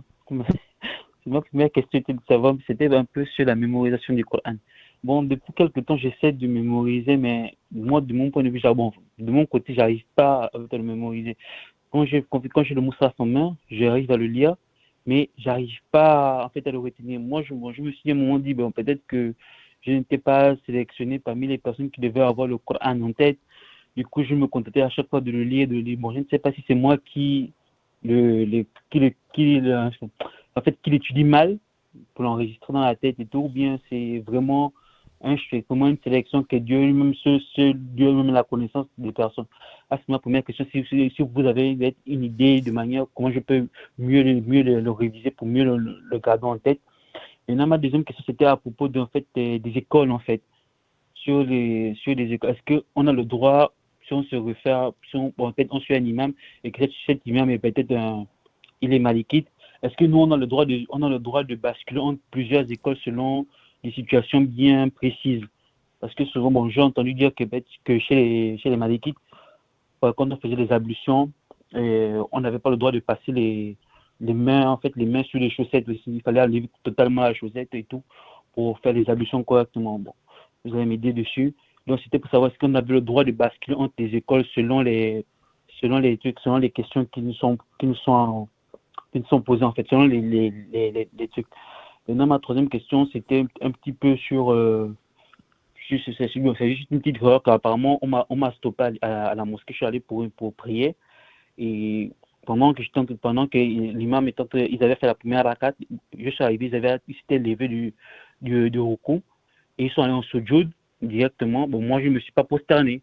Et après, il y a quelqu'un qui m'a interpellé pour me dire que non, c'était une erreur, fallait pas la faire. Il fallait aussi que moi aussi je descende en sujoud avec eux, même si j'avais déjà raté la rakat, il fallait absolument que je la fasse. Donc ça m'a un petit peu dérangé. Bon, du coup je dis il n'y a pas de souci. Donc j'ai attendu le jour où je pourrais vous avoir au téléphone pour poser 4 questions. Exactement, oui. C'était un petit peu ça. Bon, on va s'arrêter sur les 3, je pense, sinon les autres ne vont pas avoir l'occasion. Alhamdulillah, dedans, je pense que chaque question mérite des développements, mais on va essayer vraiment de résumer, Inch'Allah. Commencer par le Coran. Il est évident que, alhamdulillah, Allah subhanahu wa ta'ala a donné à certains ce qu'il n'a pas donné à d'autres. Ça ne veut pas dire que tu n'es pas intelligent. Nous sommes tous des doués. Doués dans quoi, on ne sait pas. Il y a des gens qui retiennent facilement, il y en a qui ne retiennent pas. On a dit l'imam Nawawi, qu'Allah lui fasse miséricorde, à 7 ans, il avait fini le Coran. Et Shafi'i, à 10 ans, il avait fini. Nous, à 80, on n'a pas encore fini. Voilà, donc ça, ce n'est pas un souci. Et ce qu'il faut pour te rassurer, et tu le sais déjà, que Allah ne juge pas avec le même barème. Allah juge en fonction de ce qu'il t'a donné. Donc, le plus important, c'est les efforts que tu fais. Les efforts que tu fais pour apprendre. Je me rappelle encore un des muezzins de la mosquée qui est décédé, il y a une qu'Allah lui fasse miséricorde. Et la Fatiha, il faisait les fautes. Et pourtant, il était là, du Maghrib jusqu'au Isha, pour ne pas dire à toutes les prières, en train de lire le Coran. Mais il n'arrivait pas à dépasser donc les sourates courtes. Ce n'est pas ça le problème. Le prophète n'a-t-il pas dit que celui qui lit excellemment le Coran est avec les anges rapprochés, alors que celui qui a du mal à lire le Coran ou à réciter le Coran, il a la double récompense. Donc pour moi, ça, c'est pas un souci. Chacun a son niveau intellectuel, quand je dis intellectuel, de mémorisation. Ça ne veut pas dire qu'il est plus bête que quelqu'un d'autre, non. Simplement, il a du mal à retenir plus que quelqu'un d'autre. Donc ça, c'est la première chose. La deuxième chose, on fait dire à l'imam Shafi'i, ça c'est pas pour toi, c'est peut-être pour moi-même, on fait dire à l'imam Shafi'i qu'il se plaint à son maître de Sur el-Hifz, c'est qu'il a du mal à retenir et que son maître lui a fait un poème très joli en arabe qui dit qu'il m'a mis en garde contre les péchés. Et parce que cette science, il parle du Coran, est incompatible avec les péchés. Donc ceux qui veulent apprendre le Coran se doivent d'être au niveau, c'est-à-dire d'éviter vraiment. C'est qu'on peut penser, nous, être des petits péchés. Chaque péché qui est fait met un point noir sur le cœur. Voilà. Et donc il faut s'en repentir. Celui qui veut apprendre le Coran doit abandonner un certain nombre de choses même permises, entre guillemets, éviter de perdre du temps et se concentrer sur le Coran. Il est évident que si on a des examens, on se concentre plus facilement. Et également, on dit que quand la tête est plus reposée, c'est-à-dire le matin, après le Fajr par exemple, c'est que c'est plus facile de retenir que dans la journée quand on veut réviser. Bon, ça sont les techniques et puis bien d'autres, chacun a ses techniques, juste pour dire que tu fais ce que tu peux, ton intention tu la purifies et tu demandes à Allah subhanahu wa ta'ala de t'assister et de toute façon ta récompense sera complète, Inch'Allah. Ça c'est la première question. Donc la deuxième c'était sur l'école. L'école, encore une fois, je pense que c'est une mauvaise compréhension. Commencer par une école. L'école a des règles et l'école, qu'Allah bénisse tous nos savants, les savants sont les élèves les uns des autres, comme on l'a déjà dit ici. L'imam Ahmad, c'est l'élève de l'imam Shafi'i, qui lui-même est l'élève de l'imam Malik. Voilà, au moins 3. Donc, d'un point de vue historique, Allah a voulu que différentes personnes, différents savants, et Allah sur les savants, se réunissent à un moment donné, sur un lieu donné, et discutent, cherchent des solutions à des problèmes qu'avait la communauté donc, de l'époque. Donc, ils ont défini des règles, alhamdoulilah, sur lesquelles il y a unanimité sur les deux, le Coran, la Sunna, l'Ijma'. Donc, il n'y a pas de problème dessus. Ensuite, ils ont pu diverger, même à l'intérieur même de l'école. Quand on parle de l'école, c'est une façon de parler. À l'école, même dans n'importe quelle école, il y a des divergences. Il y a une diversité de points de vue. Mais il y a une méthode. Et donc, on ne peut pas dire qu'Abou Bakr était Maliki ou que Othman était Shafi'i. Ça n'existait pas. Il y a un imam qui disait quelqu'un est venu demander à l'imam, est-ce que le prophète était Shafi'i ou s'il était Hanbali? Parce qu'ils ne connaissent même pas, même historiquement. Ça n'a pas de sens. C'est que les gens qui sont savants ce sont eux qui craignent le plus Allah, ils se basent sur ce qu'ils savent pour essayer d'aider la communauté à tirer des lois. Donc, si on vit dans un pays comme un pays dont la majorité des savants a été éduqués, connaît les règles d'une école, quand on ne connaît pas, on suit nos savants, on suit nos imams. C'est le plus simple. Après, si Allah a donné à quelqu'un de la science et on se prend de tout le monde, on laisse de tout le monde, sauf du prophète sallam, cette science doit servir. On ne doit pas suivre le taqlid est permis pour nous, pour les gens qui ne connaissent pas beaucoup. Mais quand on connaît, on n'a pas le droit. On n'a pas le droit de suivre un imam sans connaître ses arguments. Ce n'est pas notre cas. Nous, on ne sait même pas ce que c'est que l'abrogé et l'abrogeant. Donc, Mohammed vient de poser la question par rapport au Coran. C'est extrêmement important. Par rapport au hadith, c'est exactement pareil. Donc, il ne faut pas se prendre pour ce qu'on n'est pas. Je ne parle même pas de l'intelligence artificielle aujourd'hui. Il ne faut pas se prendre pour ce qu'on ne sait pas. Pour ce qu'on n'est pas. Al-Bukhari, il y a un hadith, mais peut-être que le hadith a été abrogé. Est-ce qu'il a été compris comme ça? Donc, ne te prends pas pour ce que tu n'es pas. Tu suis des savants. Si tu connais leurs arguments, c'est encore mieux. Donc, et quand tu as un autre avis qui est plus fort, entre guillemets, parce que les arguments sont plus forts, tu suis cet avis-là. On peut empêcher personne de suivre de changer d'école. Par contre, aller, comme Mohammed l'a dit il n'y a pas si longtemps que ça, mais il y a déjà quelques mois, c'est quand on veut, les savants disent quand on veut prendre l'avis qui sort de l'école ou des autres écoles, on sort de l'islam. C'est qu'il y a la passion et la mauvaise foi, c'est le cas de le dire, va faire que les gens vont prendre le plus facile de toutes les écoles. Ça, c'est pas permis par contre. Ce n'est pas permis. Ce n'est pas permis d'aller becqueter, d'aller prendre ce qui t'arrange. Ça, c'est interdit. Tous les savants unanimement l'interdisent. Voilà. Quand tu ne sais pas, tu demandes. Tu demandes à un homme de confiance, qui est un homme de science, et au-dessus de lui, il y a certainement des savants, mais tu n'as pas à aller chercher. Moi, je reste dans les 4 écoles, celui-là dit cela, celui-là dit cela. Moi, je préfère cela, donc tu vas choisir dedans. Non, ça, tu n'as pas le droit. Par contre, suivre un avis argumenté d'un imam, c'est quelque chose qui est permis. On ne va pas te dire pourquoi tu n'as pas choisi l'avis de l'école, comme aujourd'hui, on a beaucoup de gens qui, pour moi, ne sont pas dans le droit chemin, en train d'interdire, d'enfermer les gens dans une école. Par contre, la précaution, c'est effectivement de ne pas tomber dans cette mauvaise foi et d'aller prendre ce qui est le plus facile dans les différentes écoles quand on n'a pas les moyens. Voilà. Donc la troisième, c'est par rapport à l'imam. Je ne sais pas, je n'ai pas très bien compris. Normalement, quand tu dis Allahu Akbar, tu dois suivre l'imam, où que tu sois, jusqu'à ce qu'il termine. Entre l'imam et toi, c'est le salam. L'obligation est de suivre l'imam, sauf si l'imam fait quelque chose de haram, d'interdit. Il se lève pour la 5e raka'a. En fait, ce qu'il disait, c'est que quand tu rentres, par exemple, que tu as raté la raka'a, effectivement, et des fois, il est au sujoud. Est-ce que tu fasses ce sujoud ne va pas te servir effectivement dans le bénéfice. Tu vas pas, effectivement, tu le fais. Mais il faut quand même, quand tu arrives, quand tu trouves l'imam, tu fais, comme tu as dit, si tu peux nous expliquer, c'est dans ce cas-là. Ou par exemple, quand ils sont au sujoud, justement, tu n'es pas arrivé effectivement, pendant le recours, pendant le recours pour rattraper la raka'a, mais tu es arrivé au sujoud. Effectivement, il n'avait pas fait, je pense que tu as dû attendre qu'il se lève pour faire rentrer, la faire la deuxième rakat, et rentrer dans la prière, et quelqu'un t'avait reproché en te disant pourquoi tu n'avais pas fait le sujoud avec l'imam en arrivant, c'est ça? Oui, c'est ça. En plus, j'avais déjà raté j'avais raté le recours. Du coup, ils sont levés, comme moi je suis rentré, ils sont directement là en sujoud direct.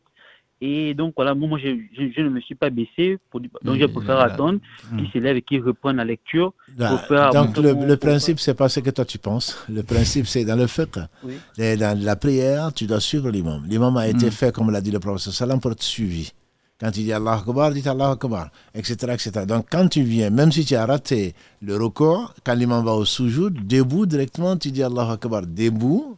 On a dit que ça fait un pilier. Ensuite, tu vas directement au sujoud. Tu n'es pas obligé d'attendre que l'imam s'assoie, qu'il fasse 2 sujouds, qu'il fasse le tahiyya et qu'il se lève pour que toi tu commences avec lui. Non. Tu dois suivre l'imam. Et d'ailleurs, il y a quelques quiz qui sont très intéressants. Quelle est la prière où on fait 3 tahiyya dans 3 rakats? Par exemple, c'est parce que tu es venu à la dernière raka, etc., etc. Donc non, tu dois suivre l'imam. Ça, c'est une erreur qui est due à l'ignorance. Hein. Mais dans la prière, quand l'imam dit Allahu Akbar, tu dois suivre l'imam. Et même si la raka ne compte pas pour toi, mais sache que, Inch'Allah, tu auras la récompense, ne serait-ce qu'une prosternation. On donnerait tout ce qui est sur la terre quand on sera dans la tombe. Tout ce qui est sur la terre pour pouvoir se prosterner, on ne pourra pas. Donc ne pense pas, parce que ça ne compte pas, que mon recours ne compte pas. Subhana Rabbi al-Azim, Subhana Rabbi al-Ala. Tout ce que tu feras, tu seras compté. Donc tu dois suivre l'imam jusqu'à la fin. Une fois qu'il dit salam alaikum, à ce moment-là, vous êtes séparés. Je pense qu'on va s'arrêter là, Inch'Allah. On va s'arrêter là. Bon, franchement, je suis désolé d'avant de me poser la parole. Salam alaikum wa rahmatullah.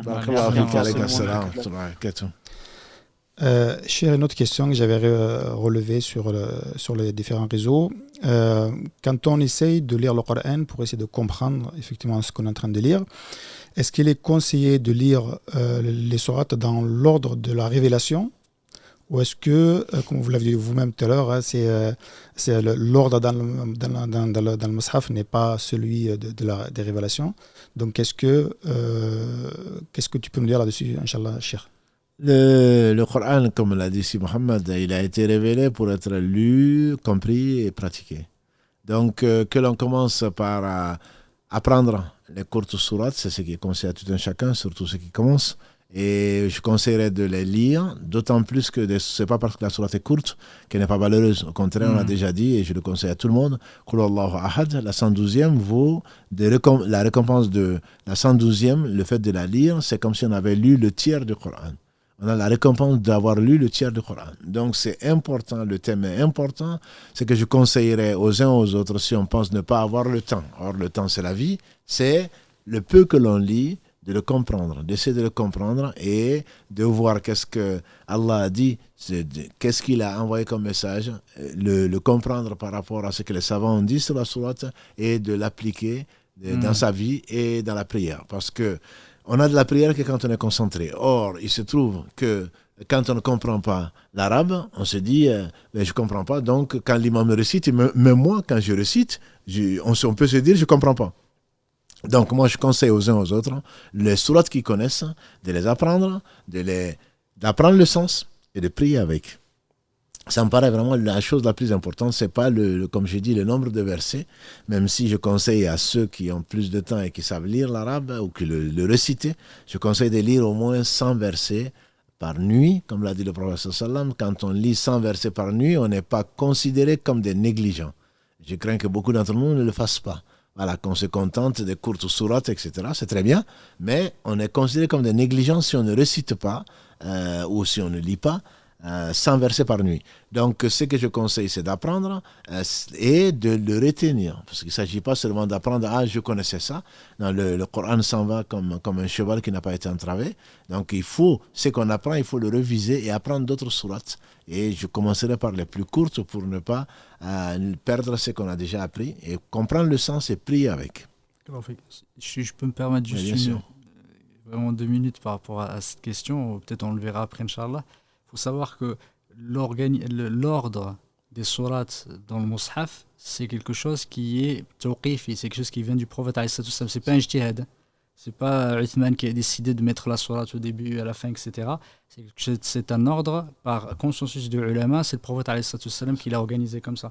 Et même dans la prière, il est déconseillé de commencer, et effectivement, c'est toujours réciter dans l'ordre. Et ne pas faire, effectivement, commencer avec une sourate et refaire effectivement avec une autre sourate. C'est une question. Je pensais par rapport à la question, est-ce qu'on peut lire une sourate et ne pas être dans l'ordre? Lire, c'est-à-dire, lire, j'espère que ce n'est pas dans la prière. Dans la prière, c'est clair. Dans la prière, le consensus des savants, c'est que le prophète a souvent lu, pour ne pas dire quasi unanime dessus, il a toujours lu une sourate et ensuite la sourate qui suit ou les sourates qui sont plus courtes. C'était une question justement que je voulais poser ça. Mais ce n'est pas, la prière reste valide. Si on s'est trompé, quelqu'un qui a commencé Qul a'udhu birabbin nas, comme on le dit, l'imam adjoint qui est content que l'imam se trompe, et l'imam adjoint, donc l'imam dit Allahu Akbar, Qul a'udhu birabbin nas. Et on dit que l'imam adjoint était content. Maintenant, qu'est-ce que tu vas lire? Non, c'est permis de lire Qul a'udhu birabbin nas, ensuite Qul a'udhu birabbil falaq, parce qu'on s'est trompé. Et la prière est valide. Mais faire exprès pour le faire, je crains que Allah n'accepte pas la prière. Mais elle est valide. Mais il se peut qu'Allah n'accepte pas parce que c'est faire le contraire de ce qu'Allah aime, qu'il a enseigné à son prophète sallallahu alayhi wa sallam. Donc on peut le faire, mais parce qu'on s'est trompé. On a dit Idha ja'a nasrullahi, et puis finalement ensuite on a lu Qul ya ayyuhal kafirun, parce qu'on ne sait pas, parce que ça aussi il faut le connaître par cœur, on ne sait pas quelle sourate vient avant quelle sourate, si les gens ne savent pas. Mais l'imam est censé le savoir.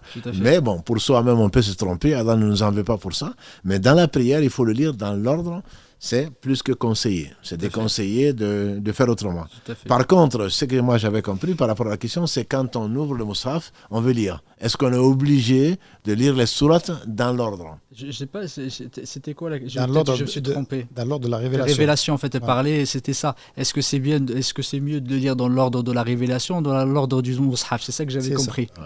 Non, non, C'était dans ce sens-là, en fait, parce qu'elle disait est-ce que c'est mieux de faire comme ça ou comme ça? Et effectivement, il y a l'ordre de la révélation qu'on en a parlé tout à l'heure, et l'ordre du Coran qui est aussi tawqifi. On n'a pas choisi de mettre la Fatiha. Absolument. Voilà. Allah a ouvert son livre par la Fatiha. J'entends par là, dans la prière, c'est obligatoire de la lire quand on la connaît, etc. Donc moi, je dirais que lors de la révélation, si tu la connais, tu peux tenter de mieux comprendre, peut-être essayer de comprendre pourquoi Allah a fait ceci et cela. Tu n'en es pas capable, moi non plus. Mais mieux vaut se contenter de ce qu'Allah nous a préservé et ne pas rentrer dans ce détail pour celui qui ne connaît pas, et surtout, quel est l'intérêt Et pour c'est- toi d'aller chercher. Et c'est compliqué l'ordre de la révélation, Ouais, tout à parce fait. que c'est pas si simple que ça. Il y a certains, effectivement, on ne sait pas lesquels sont venus avant lesquels, hein, parce que Il y a on une sait ce qu'il y a. divergence Oui, tout à fait. exactement, On il y a des sait, divergences par exemple, là-dessus. la 96 jusqu'au verset 5, tu vas t'arrêter là. Oui. Et ensuite, tu vas pas prendre la 93, disent certains, d'autres disent non, c'est à 113. C'est ça, Après 113, c'est 74. Voilà, donc je pense que ce n'est pas d'intérêt tout de à ce fait. point de vue. Allah t'a facilité la chose, ma soeur, Allah mon fait. frère. Je pense mieux vaut se contenter de ça et ne pas refaire la roue, comme le diraient les Français. Jazakallah khairan. Est-ce que ça veut dire que si je lis une sourate, pour essayer de la comprendre, moi je pourrais expliquer, est-ce que la sourate se suffit à elle-même? C'est-à-dire que ça ne me renvoie pas forcément à une autre sourate pour essayer de comprendre le sens d'un verset, ou etc. Le Coran, on n'a pas accès, c'est pas par le Coran comme ça n'a pas été révélé sur nous à un moment déterminé, etc. Donc si on prend une sourate, la sourate se suffit à elle-même, et on verra, Inch'Allah, si Allah a déterminé la sourate, le premier verset, le dernier verset, c'est que ça constitue un tout. Mais tout le Coran, comme disait Ibn Qayyim, est tawhid. Tout le Coran parle d'Allah et de son unicité. Donc les sourates sont liées, et même l'ordre des sourates il n'y a pas de hasard. Même les savants ont été jusqu'à chercher pourquoi la sourate 17 est venue avant la 18, etc. etc. Enfin, je parle de l'ordre. Mhm. Voilà. Donc ça, ce sont des choses qui nous dépassent, nous, mais il est évident que une sourate, on peut s'en contenter. Simplement, j'ai lu une remarque qui m'a fait froid au dos, en tout cas qui m'a attristé, c'est qu'effectivement, quand on prend le Coran, le cheikh il disait, on commence à feuilleter, on dit quand est-ce que j'arrête? Alors que c'est le contraire. Quand on prend le Mus'haf, je vais prendre mes 10 pages ou mes 2 pages, et puis on est presque pressé de terminer. Alors que c'est la parole d'Allah subhanahu wa ta'ala. On doit, parce qu'on est limité dans sa vie, on est limité par le temps, on lit, mais c'est presque par, comment dirais-je, par tristesse qu'on ferme le Coran. Parce que c'est Allah qui nous parle. Donc c'est juste cette attitude-là vis-à-vis du Coran. Le Coran n'est pas là pour lire deux versets ou 2 sourates et l'embrasser et le mettre dans la bibliothèque. Alors, c'est juste ça. C'est quand on va vers le Coran, on va vers la parole d'Allah. Donc, c'est juste cette mentalité qu'il faudrait peut-être changer, et peut-être que ça changera notre vie. Barakallahu fik. Parler tout à l'heure de l'ordre, vraiment rapidement. Jazakallah. Je lisais le d'Abdullah Darraz, qui dans l'introduction, effectivement, le Madkhal al-Qur'an al-Karim, l'introduction au Coran, il avait une petite remarque qu'il avait donnée, c'était entre le Fatiha et le Baqara. Effectivement, le Fatiha, on récite, on demande à Allah subhanahu wa ta'ala de les guider. Et c'est dans le sens la première cause de la révélation, c'est le Coran. Pourquoi il a été révélé? C'est pour guider les gens. Et on demande à chaque fois à Allah subhanahu wa ta'ala, guide-nous effectivement en toutes les prières. Ehdina as-sirata al-mustaqim. Et juste après le Baqara, ça commence par quoi? Il disait qu'effectivement, voilà, il n'y a jamais de hasard, et ça nous dit, vous demandez la guider, la voici, c'est le Coran. Il n'y a pas de doute, c'est la guidée elle-même. Heureusement que c'est pas nous qui s'est demandé ça. C'est bon, ça confirme ce que tu disais, c'est qu'il n'y a pas d'inutile, il y a pas de. Les gens quand ils réfléchissent dessus, c'est pour eux-mêmes bien sûr, c'est pour nourrir leur cœur, c'est également pour démontrer à nous autres qu'il y a une logique, qu'il y a un bienfait dedans, même dans l'ordre qu'on verra Inch'Allah. Je reviendrai sur l'ordre des sourates dans la prière, parce que je vois que ça a déclenché pas mal de questions et des débats sur Instagram notamment. Et d'ailleurs, j'en profite pour rappeler que quand il y a des frères et des sœurs qui posent des questions, les autres essayent de ne pas répondre, Inch'Allah. On laisse la réponse à Cheikh et à Mohamed, Inch'Allah. On posera la question. Donc je reviendrai dessus, Inch'Allah. On va prendre un appel. Il me semble qu'il y a un autre appel. Allô, salam alaikum. Oui. Wa alaykoum salam alaikum. J'espère que vous allez tous bien. Je me permets de vous appeler parce que, en fait, j'aimerais avoir des conseils concernant la lecture du Coran, à savoir, est-ce que je peux, est-ce qu'il est conseillé de le lire en français quand on vient tout juste d'apprendre à lire l'arabe et qu'on n'est pas arabophone, c'est-à-dire que qu'on comprend pas forcément ce qu'on lit en arabe. Parce que je sais qu'il y a énormément de bénéfices de le lire en arabe. Et disons que comme le Coran doit se méditer, si je le lis en arabe, je ne comprends pas ce que je lis, mais si je le lis en français, je n'ai pas les bénéfices entre guillemets de chaque lettre que je peux lire en arabe. Et du coup, j'essaye de faire les deux en même temps, mais je perds la concentration. En me concentrant sur la lecture en arabe, je perds la concentration de ce que je viens de lire en français. Enfin, c'est un peu compliqué ce que je vous dis là, mais je ne sais pas si je me suis bien exprimée. Non, c'est une très bonne préoccupation. Je pense que c'est avoir une bonne... c'est être ambitieux. Vous êtes ambitieuse, vous voulez les deux. Donc, avoir la récompense, mais si vous la voulez, certainement vous l'aurez.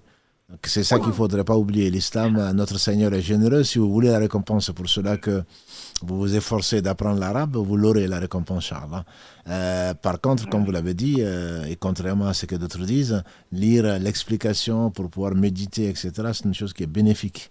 Dit Allah subhanahu wa ta'ala, celui qui a fait le bien du poids d'un atome le verra. Et le Coran, si Mohammed le rappelait, a été révélé pour qu'on le comprenne, pour pouvoir le mettre en pratique. Donc je pense qu'il faut faire les deux. Il faut faire les deux, mais ce n'est pas un conseil, ce n'est pas un secret en tout cas, c'est un conseil. Moi, je vous conseillerais d'écouter, de lire et en même temps de voir le sens. C'est-à-dire que si vous vous déconcentrez en lisant en arabe difficilement et ensuite regarder le sens, moi, je vous conseillerais de prendre une partie de votre temps, d'écouter et en même temps de voir le sens, parce que ça va vous apprendre l'arabe également. Donc, tout en écoutant, vous allez apprendre que voilà, ça va vous apprendre les mots en arabe et finalement, vous allez être surprise d'avoir compris le discours ou un cours comme ça, parce que chaque fois qu'on parle de ard, il s'agit de la terre. Quand on parle de sama, il s'agit du ciel. Samawat, il s'agit des cieux, etc. On apprend énormément comme ça. Donc moi, je vous conseille, comme ce n'est pas les logiciels qui manquent et qui sont gratuits, moi, je vous conseille honnêtement de prendre un peu de votre temps. Bien sûr, l'exercice, pour ce que vous aimez avoir comme récompense, vous attachez et vous efforcez à lire chaque lettre, même difficilement. Alhamdulillah, vous aurez une double récompense au moins, comme promis par le prophète sallam. Mais en même temps, je vous conseille de prendre, pour que ce soit plus fluide, vous écoutez une sourate et vous regardez le sens des versets. Inch'Allah, non seulement ça va vous permettre de méditer, vous allez entendre, l'oreille va participer à l'adoration et le cœur aussi. Et en même temps, vous allez méditer. Donc, moi, je vous conseille les trois méthodes, que l'arabe, et ensuite d'écouter en arabe, bien sûr, parce que le Coran, c'est ce qui est révélé en arabe, et d'en prendre, de prendre connaissance du sens, donc dans la langue qui vous est familière. D'accord, très bien. Merci beaucoup, barakallahu fikum. Salam alaikum. Juste, cher, pour revenir donc sur le sens des sourates pendant la prière, juste si tu peux repréciser parce que les gens n'ont pas compris. Dans la première rakat, quand tu fais la sourate juste après la Fatiha, elle doit précéder donc une sourate qui vient dans la deuxième rakat, etc. Alhamdulillah. Je disais que le prophète sallam, Allah a voulu lui enseigner tout le bien. Et donc, il lisait la Fatiha, ça on n'en discute pas. Ensuite, il lisait une sourate. Dans la deuxième raka'a, il lisait la Fatiha, il lisait une sourate qui venait après dans le Mus'haf. Imaginons que le prophète sallam lisait la sourate 60, la Fatiha et la sourate 73. Ya ayyuhal muzammil, qum al-layla illa qalila. Et ensuite, dans la deuxième, il ne lisait pas la sourate al-Jinn, qui est la 112. Il lisait la sourate numéro 74 qui est le Muddathir. Qum fa'anzir. Voilà. Ou il pouvait lire Qiyamah, qui est la sourate numéro 75. Ou il lisait L'Insan, qui est la sourate 76. Ou Mursalat, qui est la sourate 77. Ou Amma Yatasa'aloun, qui est la sourate 78. C'est ça que je veux dire. Donc, il ne disait pas, peut-être pas toute la sourate, même si, alhamdoulilah, ne me demandait pas combien c'était long, combien c'était beau. Et les compagnons du prophète comprenaient, en général, pour ne pas dire tous, comprenaient bien l'arabe et méditaient. Donc, ils ne s'arrêtaient pas. Parfois, ils priaient. On dit que 50 versets, c'était le minimum pour une raka. Nous, aujourd'hui, on en fait 10, que les gens qui sont derrière nous s'impatientent. Voilà. Donc, c'est dans ce sens-là où, prenons, dans notre cas particulier, on fait la Fatiha, on dit Qul ya ayyuhal kafirun, qui est la 109. Dans la deuxième raka, on dit Fatiha et Qul Allahu ahad. D'accord? Donc c'est la 109 et la 112. Donc c'est ça la sunna. Mais on pouvait lire la 110, qui est Idha ja'a nasrullahi wal fath. On peut également lire dans la deuxième raka Tabbat yada, qui est la 111. Voilà, au lieu d'arriver à la 112, on peut également lire la 114 qui est Qul a'udhu birabbin nas. Donc dans ce sens-là, soit on le connaît par cœur, on ne le connaît pas, mais quand on en connaît que très peu, généralement on connaît l'ordre. Voilà, on connaît l'ordre, et il est arrivé donc au prophète sallam de ne pas le faire, mais c'était l'exception. Et en plus c'était une prière qui était surrogatoire, où il a lu la Fatiha, il a lu Al-Baqarah, il a terminé en tout cas ce qui avait été révélé, il a lu An-Nisa qui est la sourate numéro 4, et ensuite il a lu la sourate numéro 3 qui est Al-Imran. Voilà. Donc celui qui était là, il a regretté d'avoir commencé la prière avec le professeur sallam, tellement c'était long, et il a eu peur d'arrêter la prière parce que, et je vous dis pas, quand il a fait le record, il a dit que c'était presque aussi long que la lecture. Vous savez, quand on est stressé, la notion du temps change complètement, et il s'est relevé presque aussi longtemps, il est resté aussi longtemps presque le record. Donc c'est une sunna, c'est bien de le faire, et le prophète n'a pas été envoyé pour autre chose que pour nous servir de modèle. C'est dans cet esprit-là. La prière reste valable, et surtout si on se trompe, il n'y a aucun souci. Simplement, il ne faut pas s'amuser à commencer par Al-Baqarah parce qu'on a pris les 5 premiers versets, et ensuite, commencer par Qul Allahu ahad, et ensuite, puisque j'ai appris Al-Baqarah, les premiers versets, je vais réciter Al-Baqarah. Ce n'est pas une sunna, et qui dit n'est pas une sunna, je ne dis pas que tu es innovateur, je dis simplement qu'il faut s'éloigner de pratiques qui sont douteuses. C'est la même chose si tu ne récites que quelques versets d'une sourate. Par exemple, si tu récites les 3 premiers versets. C'est la même chose, puisque tu as pris la sourate. Je ne dis pas que si, par exemple, alhamdoulilah, l'oubli est arrivé, que tu as commencé une sourate et finalement ça ne vient pas, et que tu es passé à une autre sourate, c'est possible. Mais toujours, c'est dans l'ordre.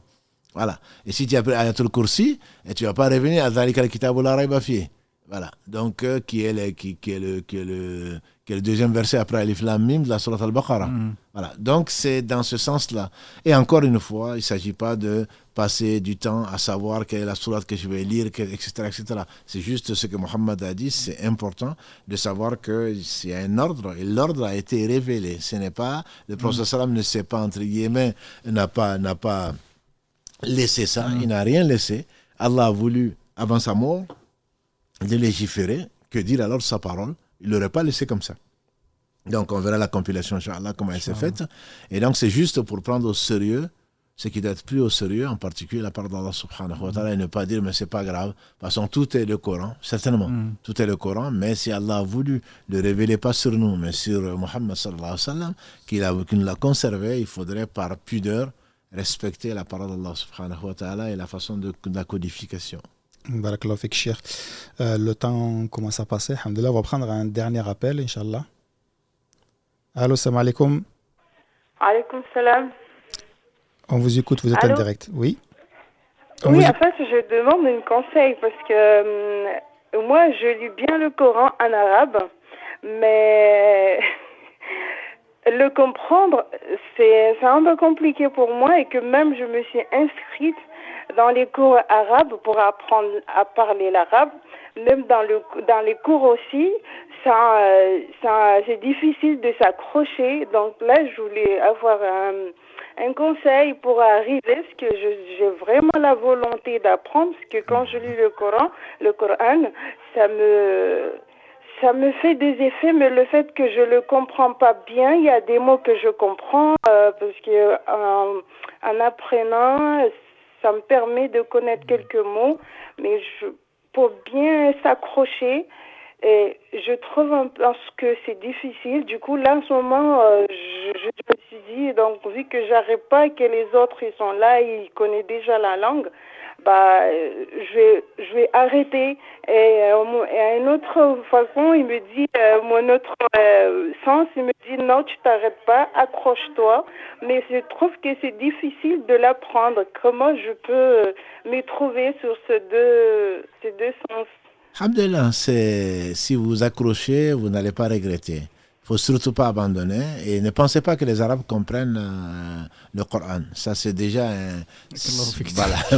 Les Arabes ne comprennent pas. Les Arabes d'antan, oui.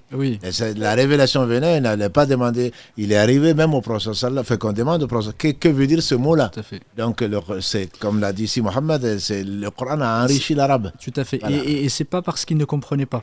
Voilà. C'est que des fois le mot était clair, mais c'est parce que dans le sens, effectivement, il y avait un sens particulier qu'il voulait savoir. Voilà. Et du coup, barakallahu fik d'en parler, et c'est vraiment important parce qu'on a l'impression que tous les Arabes maintenant, ils comprennent le Coran alors que c'est pas vrai. Et ce qu'on appelle arabe aujourd'hui, ce n'est pas forcément les Arabes. Voilà. Donc, ce qu'on appelle les Maghrébins, sans aucune moquerie, c'est que beaucoup d'entre nous parlent le dirigeant, d'entre eux parlent le dirigeant, c'est-à-dire c'est le dialecte. Et quand tu parles l'arabe classique, ils te disent « parle arabe ». Voilà, parce que moi, c'est le peu que je connais pas bien le dirigeant, parce que je ne viens pas du Maghreb. Quand on commence à leur parler de l'arabe classique, comme on l'appelle classique, ils ne comprennent pas. Là, beaucoup ne comprennent pas. Donc ne pensez pas que vous êtes la seule à ne pas comprendre. En réalité, quand l'imam récite le Coran ou quelqu'un d'autre récite le Coran, je crains que vous ne soyez pas la seule et que ceux qui comprennent déjà ne comprennent quand même pas. Voilà, c'est pas pour vous consoler du tout. Hein. C'est juste pour dire que ne pensez pas que parce que vous n'êtes pas né dans un pays arabe, effectivement, l'arabe classique permet de comprendre beaucoup le Coran. Mais ce n'est pas non plus une garantie que tous les gens qui sont en Arabie Saoudite ou qui sont au Yémen, etc., comprennent automatiquement le Coran. Effectivement, ça leur parle. Les mots sont les mêmes, ce sont les mots des Arabes et qu'Allah a utilisés, mais ils ne comprennent pas forcément tout le Coran, en tout cas tous. Voilà, donc pour revenir à votre question, il faut vous accrocher. Il faut vous accrocher. Et ce que je conseille à l'autre sœur, moi, ce que je vous conseille également, ce n'est pas en apprenant l'arabe classique. L'intention déjà, c'est apprendre le Coran. Et l'arabe du Coran, Allah la facilité, je vous assure. Si vous voulez apprendre le sens des mots, moi je vous conseille vraiment de prendre une traduction et d'écouter le Coran ou le lire, vous qui savez très bien lire, et de voir qu'est-ce que les mots veulent dire. Voilà. Maintenant, si vous voulez apprendre l'arabe, j'ai étudié peut-être 15 livres arabes et dès que je suis arrivé à la forme, c'est comme une forme du verbe, je me suis arrêté parce que c'est décourageant. Voilà. Donc, si c'est l'arabe du Coran, Allah la facilité. Et je vous conseille de ne pas vous décourager et de lire le Coran avec cette intention-là et de prendre le sens du Coran, soit à écouter et lire, soit lire les deux. Inch'Allah, vous allez bientôt faire des émissions en live, peut-être sur le Coran et en arabe carrément pour le non-arabophones. D'accord. J'ai une autre question qui n'a rien à voir du Coran. Ça ne dérange pas que je pose? Très très vite alors ma soeur. D'accord. En fait, j'ai une question parce que j'ai un mari, donc sa mère, elle veut pas de moi et qu'elle m'a jamais vue, elle a jamais entendu ma voix. Du coup, elle a demandé à son fils de divorcer de moi. Donc là, je voulais savoir, est-ce que c'est, comment je veux dire la question? Vous avez déjà le Coran qui est en train d'être lu. Quand on lit le Coran, il faut l'écouter. Donc, je vous conseillerais déjà d'éteindre la lecture du Coran parce qu'on n'a pas le droit de parler et en même temps de laisser le Coran. Voilà. Déjà, ce n'est qu'une parenthèse. Excusez-moi. Là. Voilà. Bon, on a compris la question. De toute façon, comme le disait le proverbe, je suis désolé, comme le disait le proverbe que j'ai vu en 1976 dans un magasin que je ne citerai pas, j'ai vu le mariage, ce n'est pas la mère à boire, non, c'est pas la mère à boire plutôt, effectivement, c'est la belle-mère à avaler. Donc c'est rare qu'on s'entende avec sa belle-mère. Mais machallah, moi je m'entends avec ma belle-mère, je le dis, et il y a beaucoup qui s'entendent avec leur belle-mère, il faut les respecter.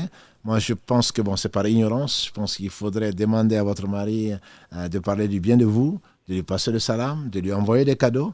Souvent, ça permet d'adoucir le cœur et également de passer par vos beaux-frères, vos belles-sœurs, si vous entendez avec elles, pour essayer de la convaincre. Et le mari n'a pas, parce que sa mère lui dit divorcer sans vous connaître.